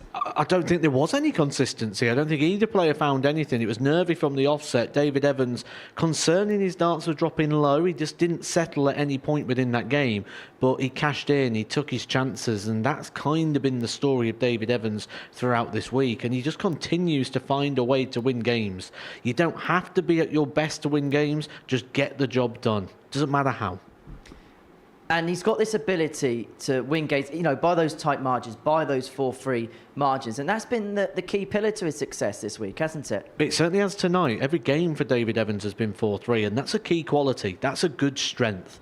A lot of the time when you get to that last leg, that's where the nerves really do start to kick in, because it's an all or nothing leg. David Evans has held it together so well. And in this situation here, you see Conor Henahan sat on 66. He's in a position to strike. That would have been David Evans feeling, this goes in or I'm out. And he managed to find it, and that is a good sign moving into this final. He's going to face Steve Beaton in the final, and that was a demolition job against Jason Heaver. I know Jason had 1 or 2 chances, but Steve Beaton bolted the door shut when he had to. He had plenty of chances, Jason Heaver. He just lost his way. And when you think about Jason Heaver here on debut, told us that he's found it great playing the likes of Steve Beaton and Richie Burnett. So imagine playing them in a semi-final. He's enjoyed playing them sort of in the behind closed doors environment that is a Group A, a Group C, whatever group he has been playing them in. But this is different. It's so different. And I've played in this, and I've played on a Saturday night with this crowd, and it feels like the room is cut. On a Group A, on a Monday, you feel like you've got the whole room. It's all yours. You've got all the space. But with the crowd being there, it feels like the room's a lot smaller. You don't have as much room. You hear it. You hear the feedback. You can sense it.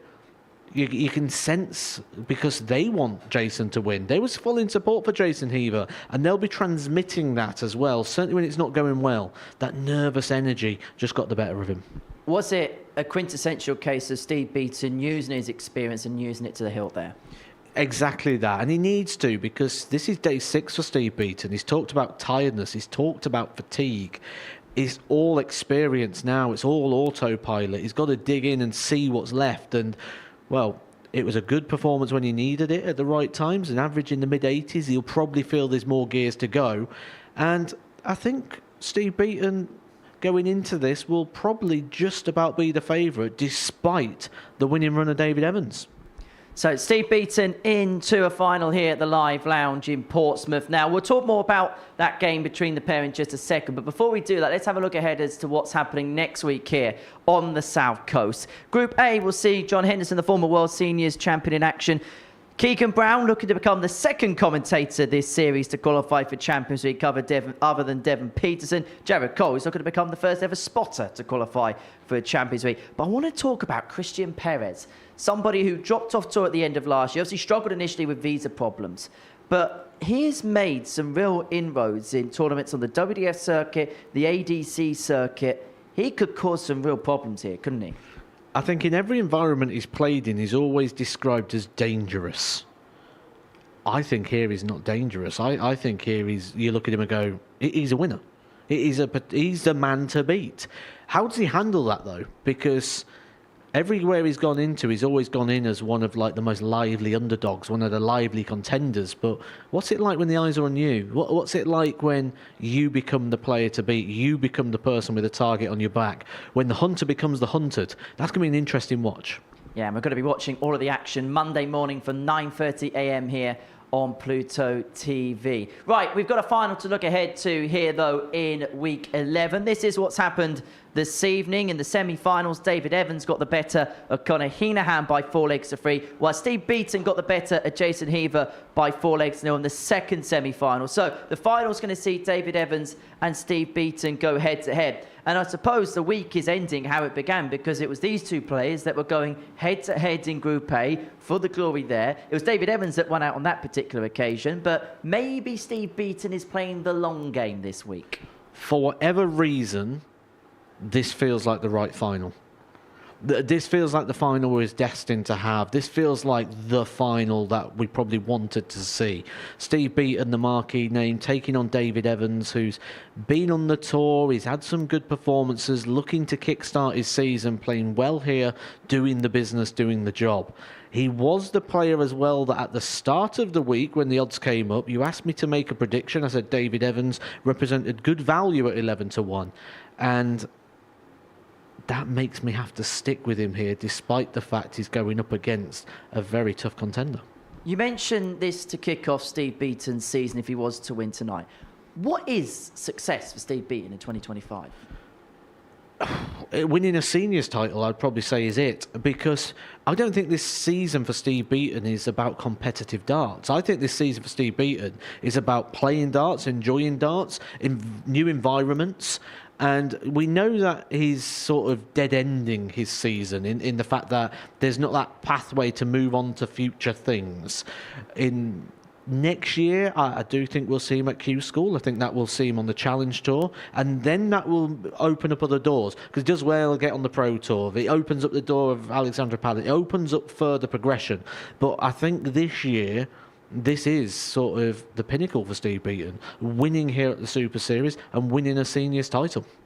In terms of this final, what do you think are going to be the factors that dictate who picks up the trophy and who doesn't? The start of the game. If Steve Beaton starts well, if he opens up a couple of legs gaps, I don't see David Evans turning it back around. David Evans has to get one of those opening two legs, if not take a 2-0 lead himself. He started slow last time. He's not going to get away with that against Steve Beaton like he did against Conor Henahan. But for David, how important could the consistency be at this point? Or is this now all about one flash of brilliance to get you over the line? That's what it is. It's a cup final, isn't it? Consistency doesn't matter anymore. You don't need to be consistent. You've got to be good. And you've got to be good for 10 minutes. And that's what's going to decide who's going to pick up the £5,000 and one of those final tickets into Champions Week. Well, the players, I think, are in the walkway because you can hear the decibel levels go up here. And the crowd have been treated to a good night's worth of darts. I suppose when Steve Beaton and the likes of that are going to be here in 2025, we're going to expect big crowds and big atmospheres, aren't we? Well, as soon as you look at the lineup, you knew there was going to be treated into something special because the names of what they've got here, they're going to get the same next week. That's why Saturday nights now are becoming so good at the Super Series. But for these players in this game, whoever loses this is going to feel a little sore. Most certainly. And I think the crowd are bang up for this one. It should be quite the final. David Evans against Steve Beaton, both looking for their first Super Series titles. And to get the players on stage, here's our MC, Jack Garrett. Ladies and gentlemen, it is time for your Week 11 final here at the Modus Live Lounge. Introducing first a former champion of the world. It's the Bronze Adonis, Steve Beaton!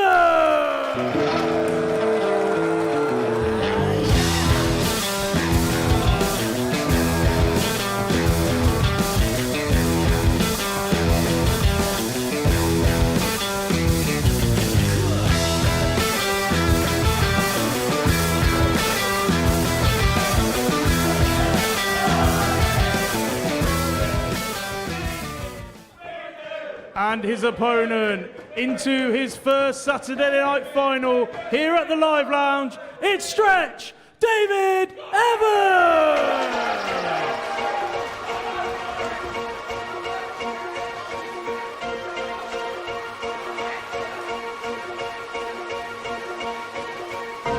I am number one, not number two. If I'm not the one, I'm uncomfortable. See the competition I've been running through. Leveled up, I only see him in my rear view. Switch. Yeah, I'm ballin'. Yeah, I'm ballin'. Champions Week is due to get a big name added to it. Is it going to be David Evans? Or you could argue if Steve Beaton makes it through, he will be the biggest name yet that's qualified for Champions Week. These two go head-to-head then for the 11th spot through to the big occasion at the end of the month. In commentary, Matthew Edgar and Chris Murphy.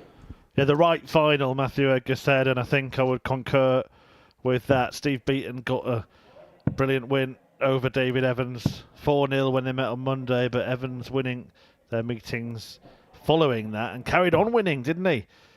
Goes into the final having won 15 games in a row and breaking that semi-final hoodoo finally. 5th time lucky for Stretch, who's looking to improve that winning run and pick up a title for the first time. Steve Beaton has been a finalist before. That was at the Legends League on his debut in this venue. But this week counts because a win here would not only see Steve Beaton get his hands on the trophy, First leg, it's but it Steve would to throw also first. Game on. see him book another week of playing darts, just what he wants in his retirement year. 97. I'm not sure he understands the meaning of the word retirement. But didn't Phil Taylor say the same, didn't he, when he stepped away from the Pro Tour? Thought, that's it, and ended up working 58. more as a non-dart player than he was as a dart player. 28. I mean, right now there's a prospect of Steve Beaton and Mervyn King battling it out on Champions Night. Who would have thought that a couple of years ago? 108. But David Evans will have his say, of course.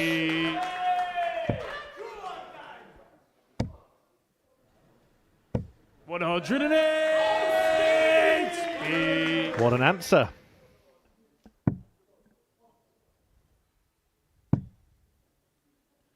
Well, the assessment before this match was it had to be a strong start for David Evans, and it is. 9 darts thrown, and he leaves the Hinks.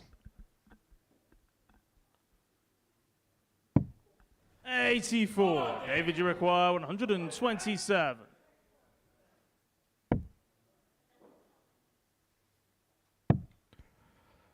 So the ball to break immediately 102. forces Steve Steve Beaton require to take out a 112. 3-figure combo of his own. Can't do it. Can't even get a dart at it, which David, you require allows a 25. drama-free passage here for David Evans.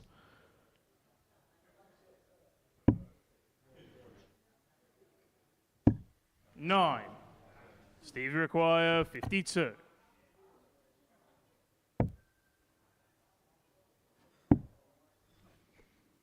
Double 16. Game shot on the first Beaton leg. finds Steve that one. Beaton.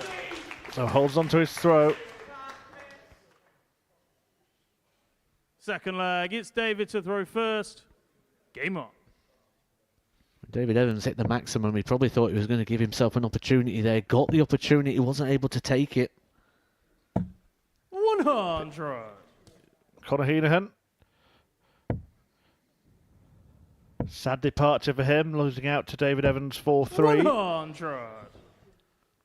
But it's kind of been the story of the night for Evans, hasn't it? Even in this position, having passed up an opportunity, you kind of expected him to get more because he's been given loads of chances tonight. 42. And ultimately he's taken enough. And how much of that also creeps into the mind of David Evans, where he just feels he's going to keep coming back. He 55. feels he's going to keep getting opportunities. Well, what a week he's had. Jason Heaver on debut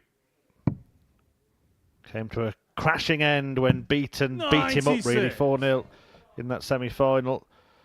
Maybe the sight of the winning line caused the vision to blur. 80. Good week, though, for Jason Heaver. He can take a lot of pride in what he's achieved here at the Super Series, making it to the semi-finals on debut. 93. We will get a brand new winner, of course. Neither of these have lifted this particular trophy. 42. David, you require 170.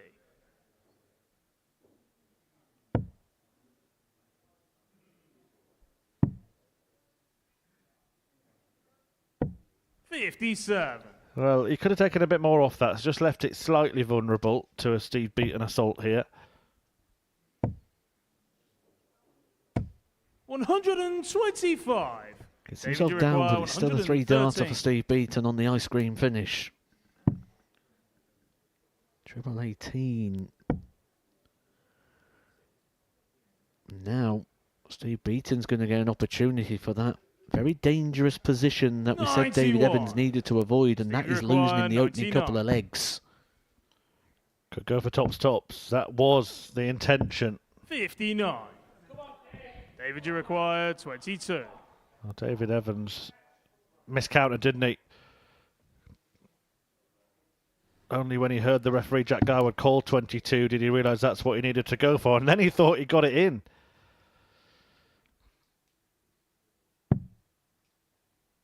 So it's double 4 in the end. 14. Fails to find it. 40. Is he running out of lives now?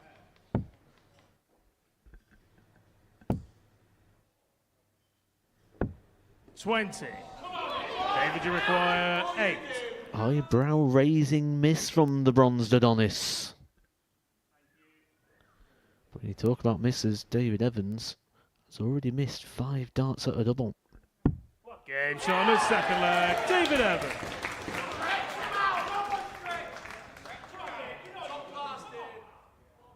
All square. Third leg, it's Steve. He does stay alive. Game on.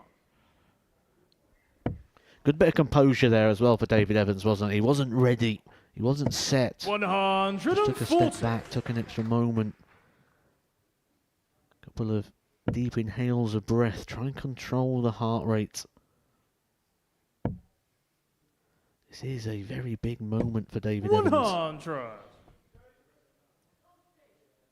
I think you made reference to it earlier, didn't you, with Steve Beaton, when he says, well, he'll take this in his stride. This won't be the biggest thing he's achieved.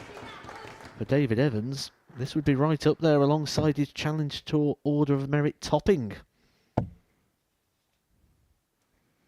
Yeah, and that's a season's work, but I think to do something sizable in front of an audience, in front of the cameras, it just gives you that memory 40. Of the moment, doesn't it?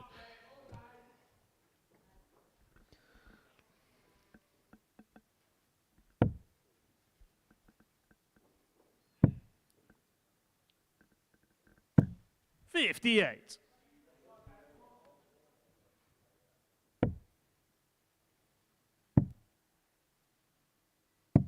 $96.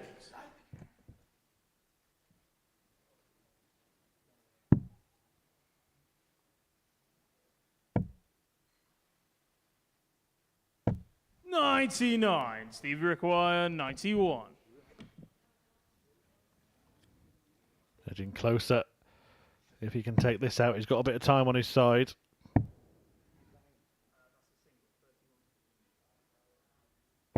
$51.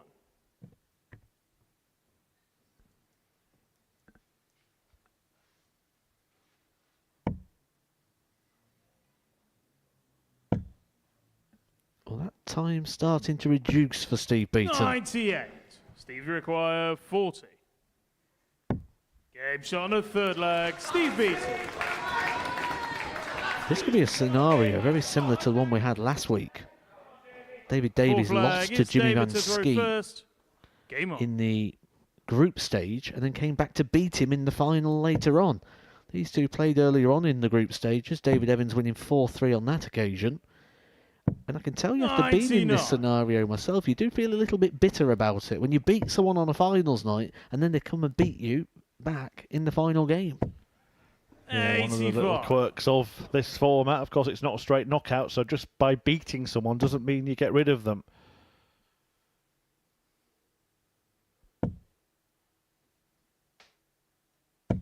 $100.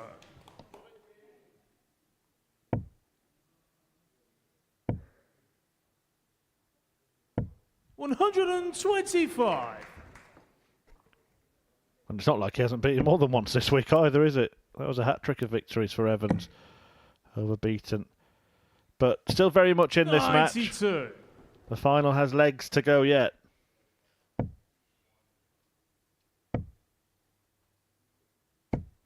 $100.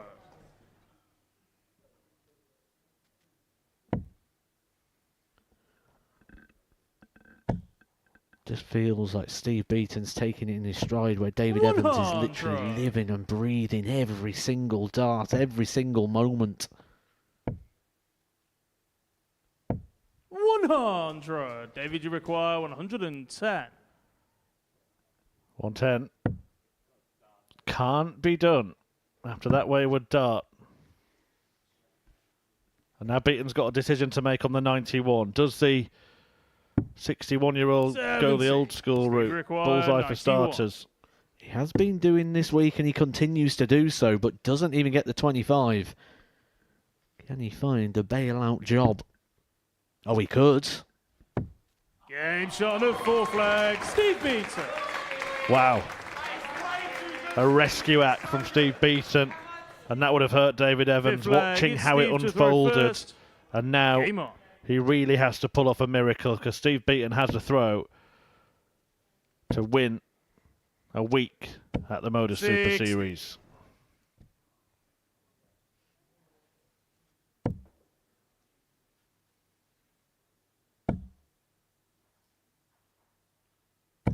$60. And that there, the danger of why we said David Evans doesn't like the dart going underneath the treble 20. 140. 2 and 3 just bouncing off the block up. It's hit and hope time for David Evans. Just cling on to Steve Beaton and hope for a mistake. 108. Well, there's the hitting.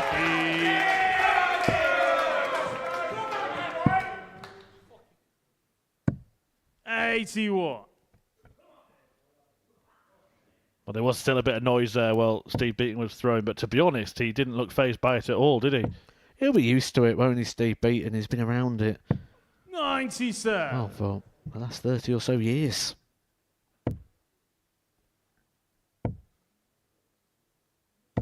And he's almost there. David, you require 164. To rescue the situation. Oh, another one of those. Gives him a dart at the bullseye. 139. They're the sort of shots that really do change finals. 80. For the title. 60. David, you require Another live 25. presents to David Evans. And he takes on the it. 5th flag, David Evans.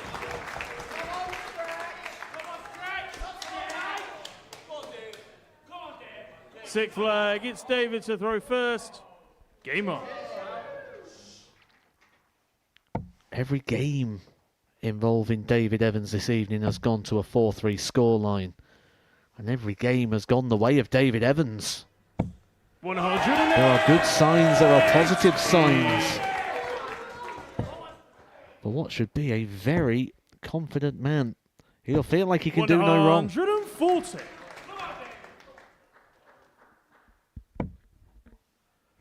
Done everything right in this leg so far. He gets it right. Right.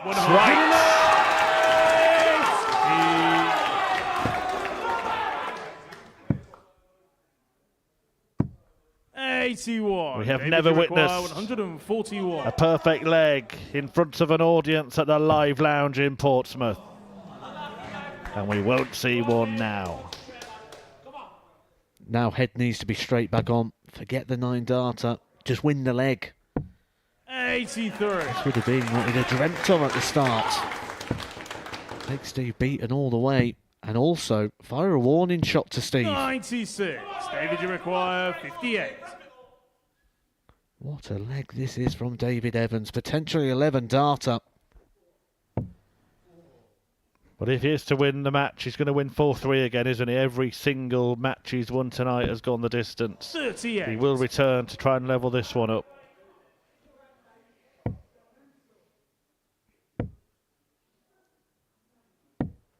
$81. David, you require 20.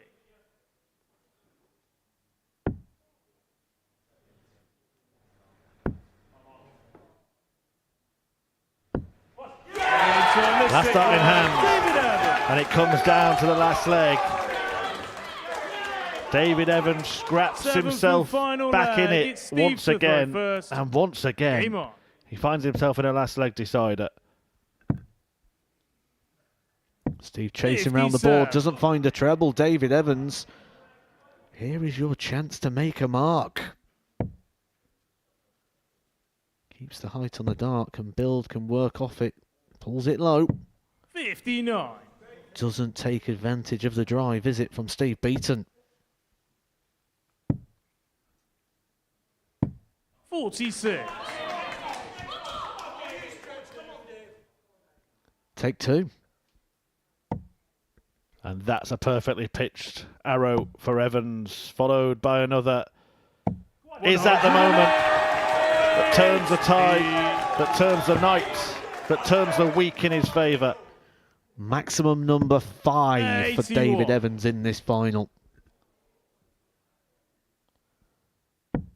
He's coming good. He is coming strong when it matters the most at the back end of the week. He was 3-1 down. He is now a strong favourite to cross the line. And a reminder, this would be a 16th straight success. 140. After losing his first 3 games this week, he's won the rest. Just a set-up play, this becomes now. 100. Before we throw in a dart, minimum requirement there. Just hit a treble. Single, single to double. 101. Treble will get in a bonus of 2 darts for the title. 70.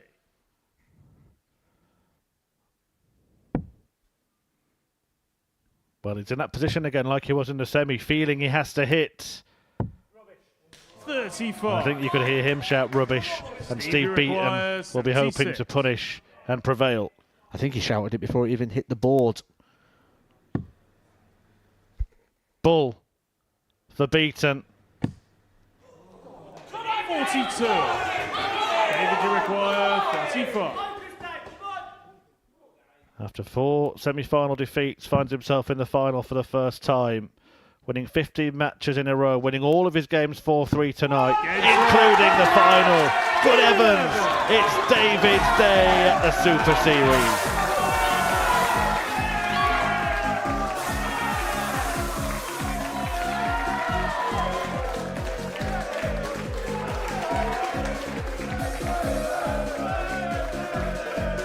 And just look what it means to David Evans. Soaking it in, he's done it the hard way. David Evans has gone every single match this evening by scores of 4 legs to 3. He has held it together, he has shown his nerve. What a performance, and just look what it means to David and his followers and his family and friends. David Evans is finally a weekly winner here at the Super Series. He has done it the hard way. He lost his first 3 games before going on a winning run. He's beat Dan Aspbury this evening. He's beat Steve Beaton twice. And he has also beaten Connor Henahan. An average just shy of 90 there for David Evans. And the majority of that came in the last couple of legs when he found his very best. If you want to know the stat that really won the game for him there, it has to be the maximum hitting. Back to back, he was on the 9. 5 180s helped carry David Evans and give him some opportunities. And we're going to hear from him soon. Well, David Evans has done it the hard way, hasn't he? Winning every single game by a 4-3 scoreline. But finally, he can call himself a Champions Week player. And these are the list of names he's going to join. Mervyn King, Devon Peterson, some of the big names in there. And there's just one more to fill out. We'll be doing that this time next Saturday. But tonight is David Evans' night. And let's hear from Stretch now. He's with Chris Murphy on stage. David, congratulations. What a night, what a week. Try and put your emotions into some kind of sentences. I can't really say anything together, to be fair. It's 3-1 down there against one of the absolute legends of the sport, and what a great guy. You know, he's amazing. Just had to grit and get back to the way that I know I can play, and take nothing away from Steve. He's been absolutely brilliant all week, and it's just nice to actually do it finally. We spoke at the start of the night. This week you lost your first 3 matches. You haven't lost one since. 16 games won in a row to win. Well, actually, he's just asked me, is that a record? The record is 17, but you are going to be back for Champions Week. Oh, there you go. I'll have to... Who got 17? Darryl Pilgrim. Oh, well, okay. I'll have to try and beat him then. But, yeah, no, brilliant. Absolutely amazing. And I can't... It's the first time I'm actually speechless, to be fair. But no, it's been absolutely amazing, and everyone that's been here as well, absolutely brilliant. So yeah, good.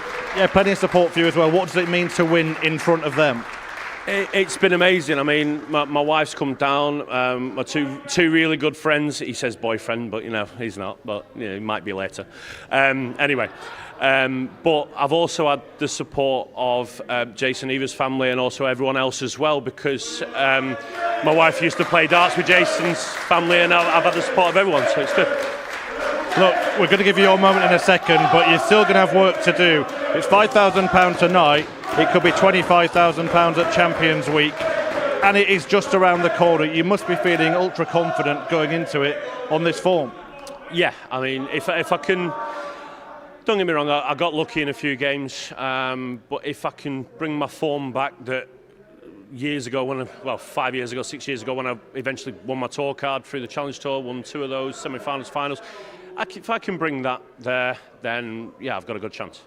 The medal's round your neck, it's time to get your hands on the trophy. Ladies and gentlemen, your Week 11 winner, Stretch, David Evans!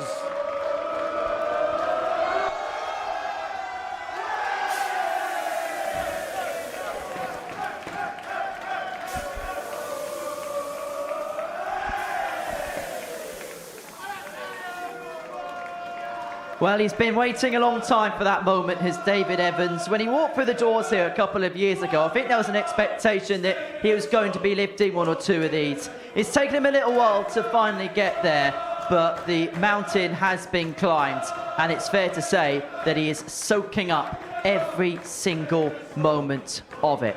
David Evans, the 11th name through to Champions Week. He steps off stage, medal around his neck, and knowing he's going to be here in a couple of weeks' time to go for a record. 16 consecutive victories have taken him to this point, and guess what? It is sealed with a kiss. Not with Chris Murphy, but with his partner there. And what a touching moment that is. And do you know what, Matt? Those are the moments it's all about, right? You do a lot, you sacrifice a lot, and particularly the family as well, they sacrifice a lot. And this is a real moment for David Evans. The family probably have to sacrifice more than the actual player themselves, because for the player, they're out there doing the bits. The family, they're left to pick up the pieces, and they have to juggle everything else between them. So you can really see that shared moment, which is extremely nice to see. David Evans, for me, like you said at the very start there, was one of those players that came with a lot of expectation. And I think that's because what he did in this product when it was played at darts at home. He dominated this format. He really was one of the big hitters in it. But very, very different playing in this environment. And what a way to do it. He's held his nerves so well tonight. He's found some real key quality. Winning all his games by 4-3, that takes bottle. It looks like he's getting a guard of honour, doesn't he, David Evans there? Everybody in the crowd coming up to say their congratulations to him. And knowing David as a guy, he's going to absolutely lap this up. He's worked very hard to get himself back into position. We know about 5 years ago, he was making quarterfinals of World Championships. He was winning tour cards. Then some lean years came into play. But has there been indications this week that he is taking that step back in the right direction? I think the word I used a moment ago would probably be the best one to describe what we've seen in David Evans that we didn't see during that period of time. Bottle. He demonstrated so much of it there. There was times he looked beaten, even in the final. Looked beaten. Looked like it was job done. And then really did start to produce some amazing stuff and really did stick to the task. And he really is soaking it up for all of its worth there. He's actually struggling to get back to the practice room because literally everybody in the auditorium wants a selfie with that man. And look, for players at this level, you do not get many opportunities to have a chance like this to be a hero like that.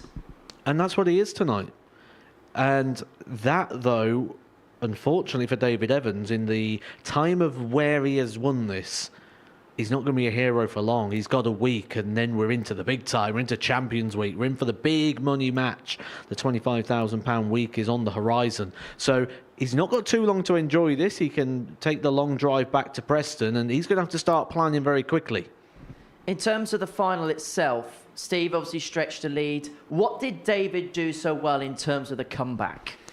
The 180s, that was the key. 5 of those in that final. The back-to-back, that sent a marker to Steve. And in that last leg, Steve Beaton had the throw. Just needed to hit a treble.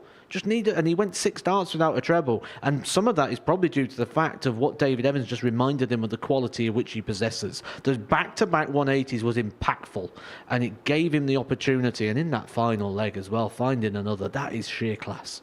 Well, let's round up what we have seen tonight then. These are the results from the evening. David Evans beating Steve Beaton 4-3. And look, you can see the pattern, you can see the trend. Every single game that David Evans won tonight, he went to the well and he came back out the victor.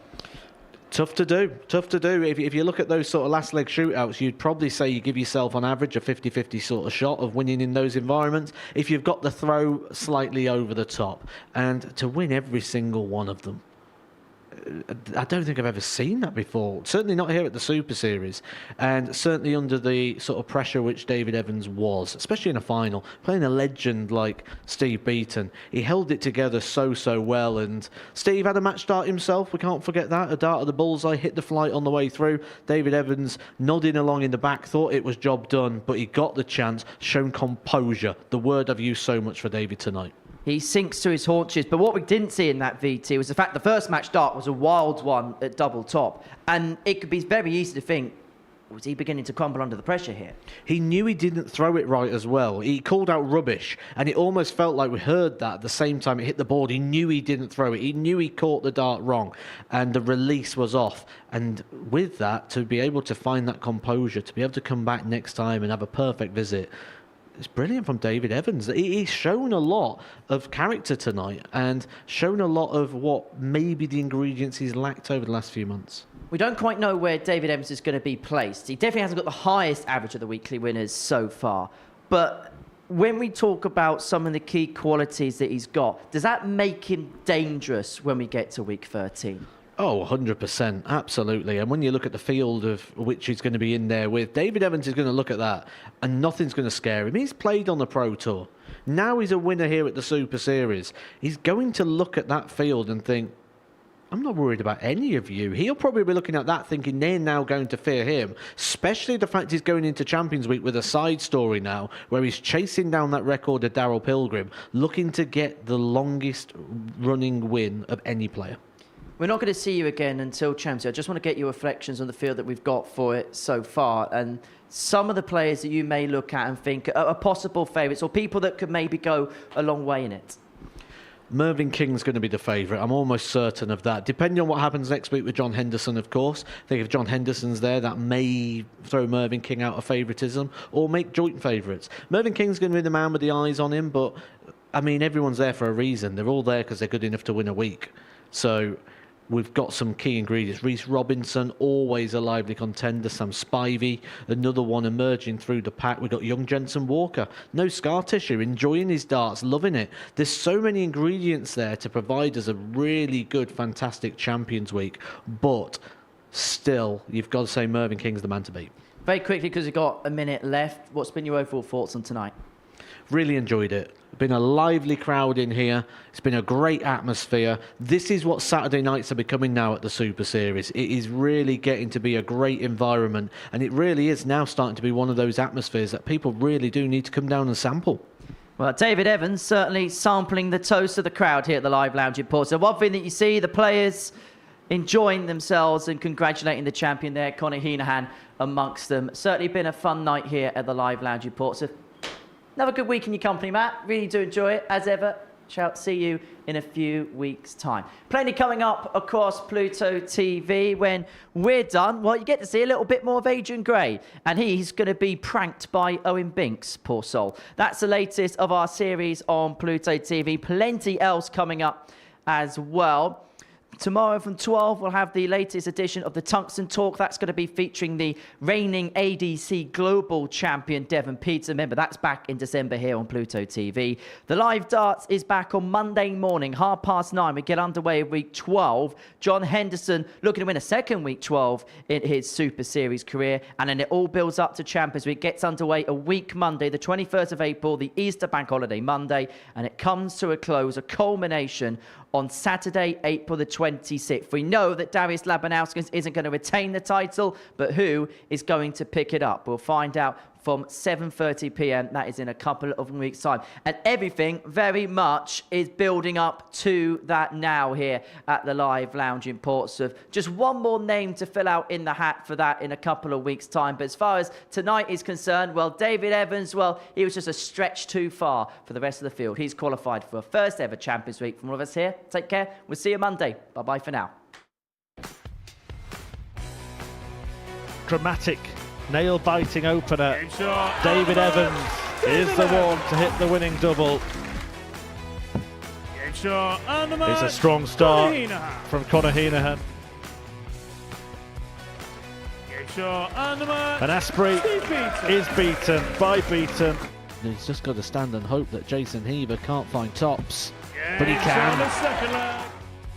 Would leave extra work to do, and Conor Henahan may be able to get something on the board here. Loves this target. Found it so many times this week. 2 10s. And Jason Heaver puts himself in a strong position to leave himself on 8-8, which he nails to carry on the charge. We did talk about the fact that he hasn't really shown advanced counting this week. Well, this would be an advanced finish. Oh, what a skin saver. And the Heaver believers are still believing their man wins again. But he finally gets over the hurdle. He's shown this week. But it could be over, and it is. Steve Beaton through.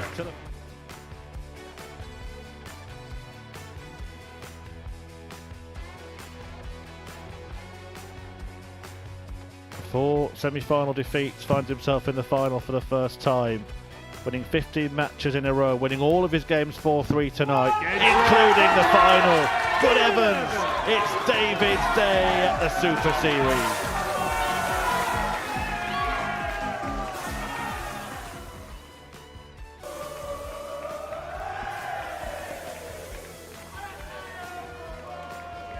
Well, he's been...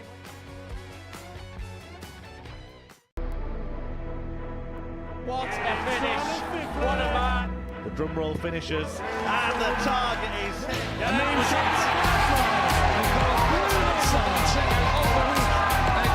Finals night, and it's another Dirty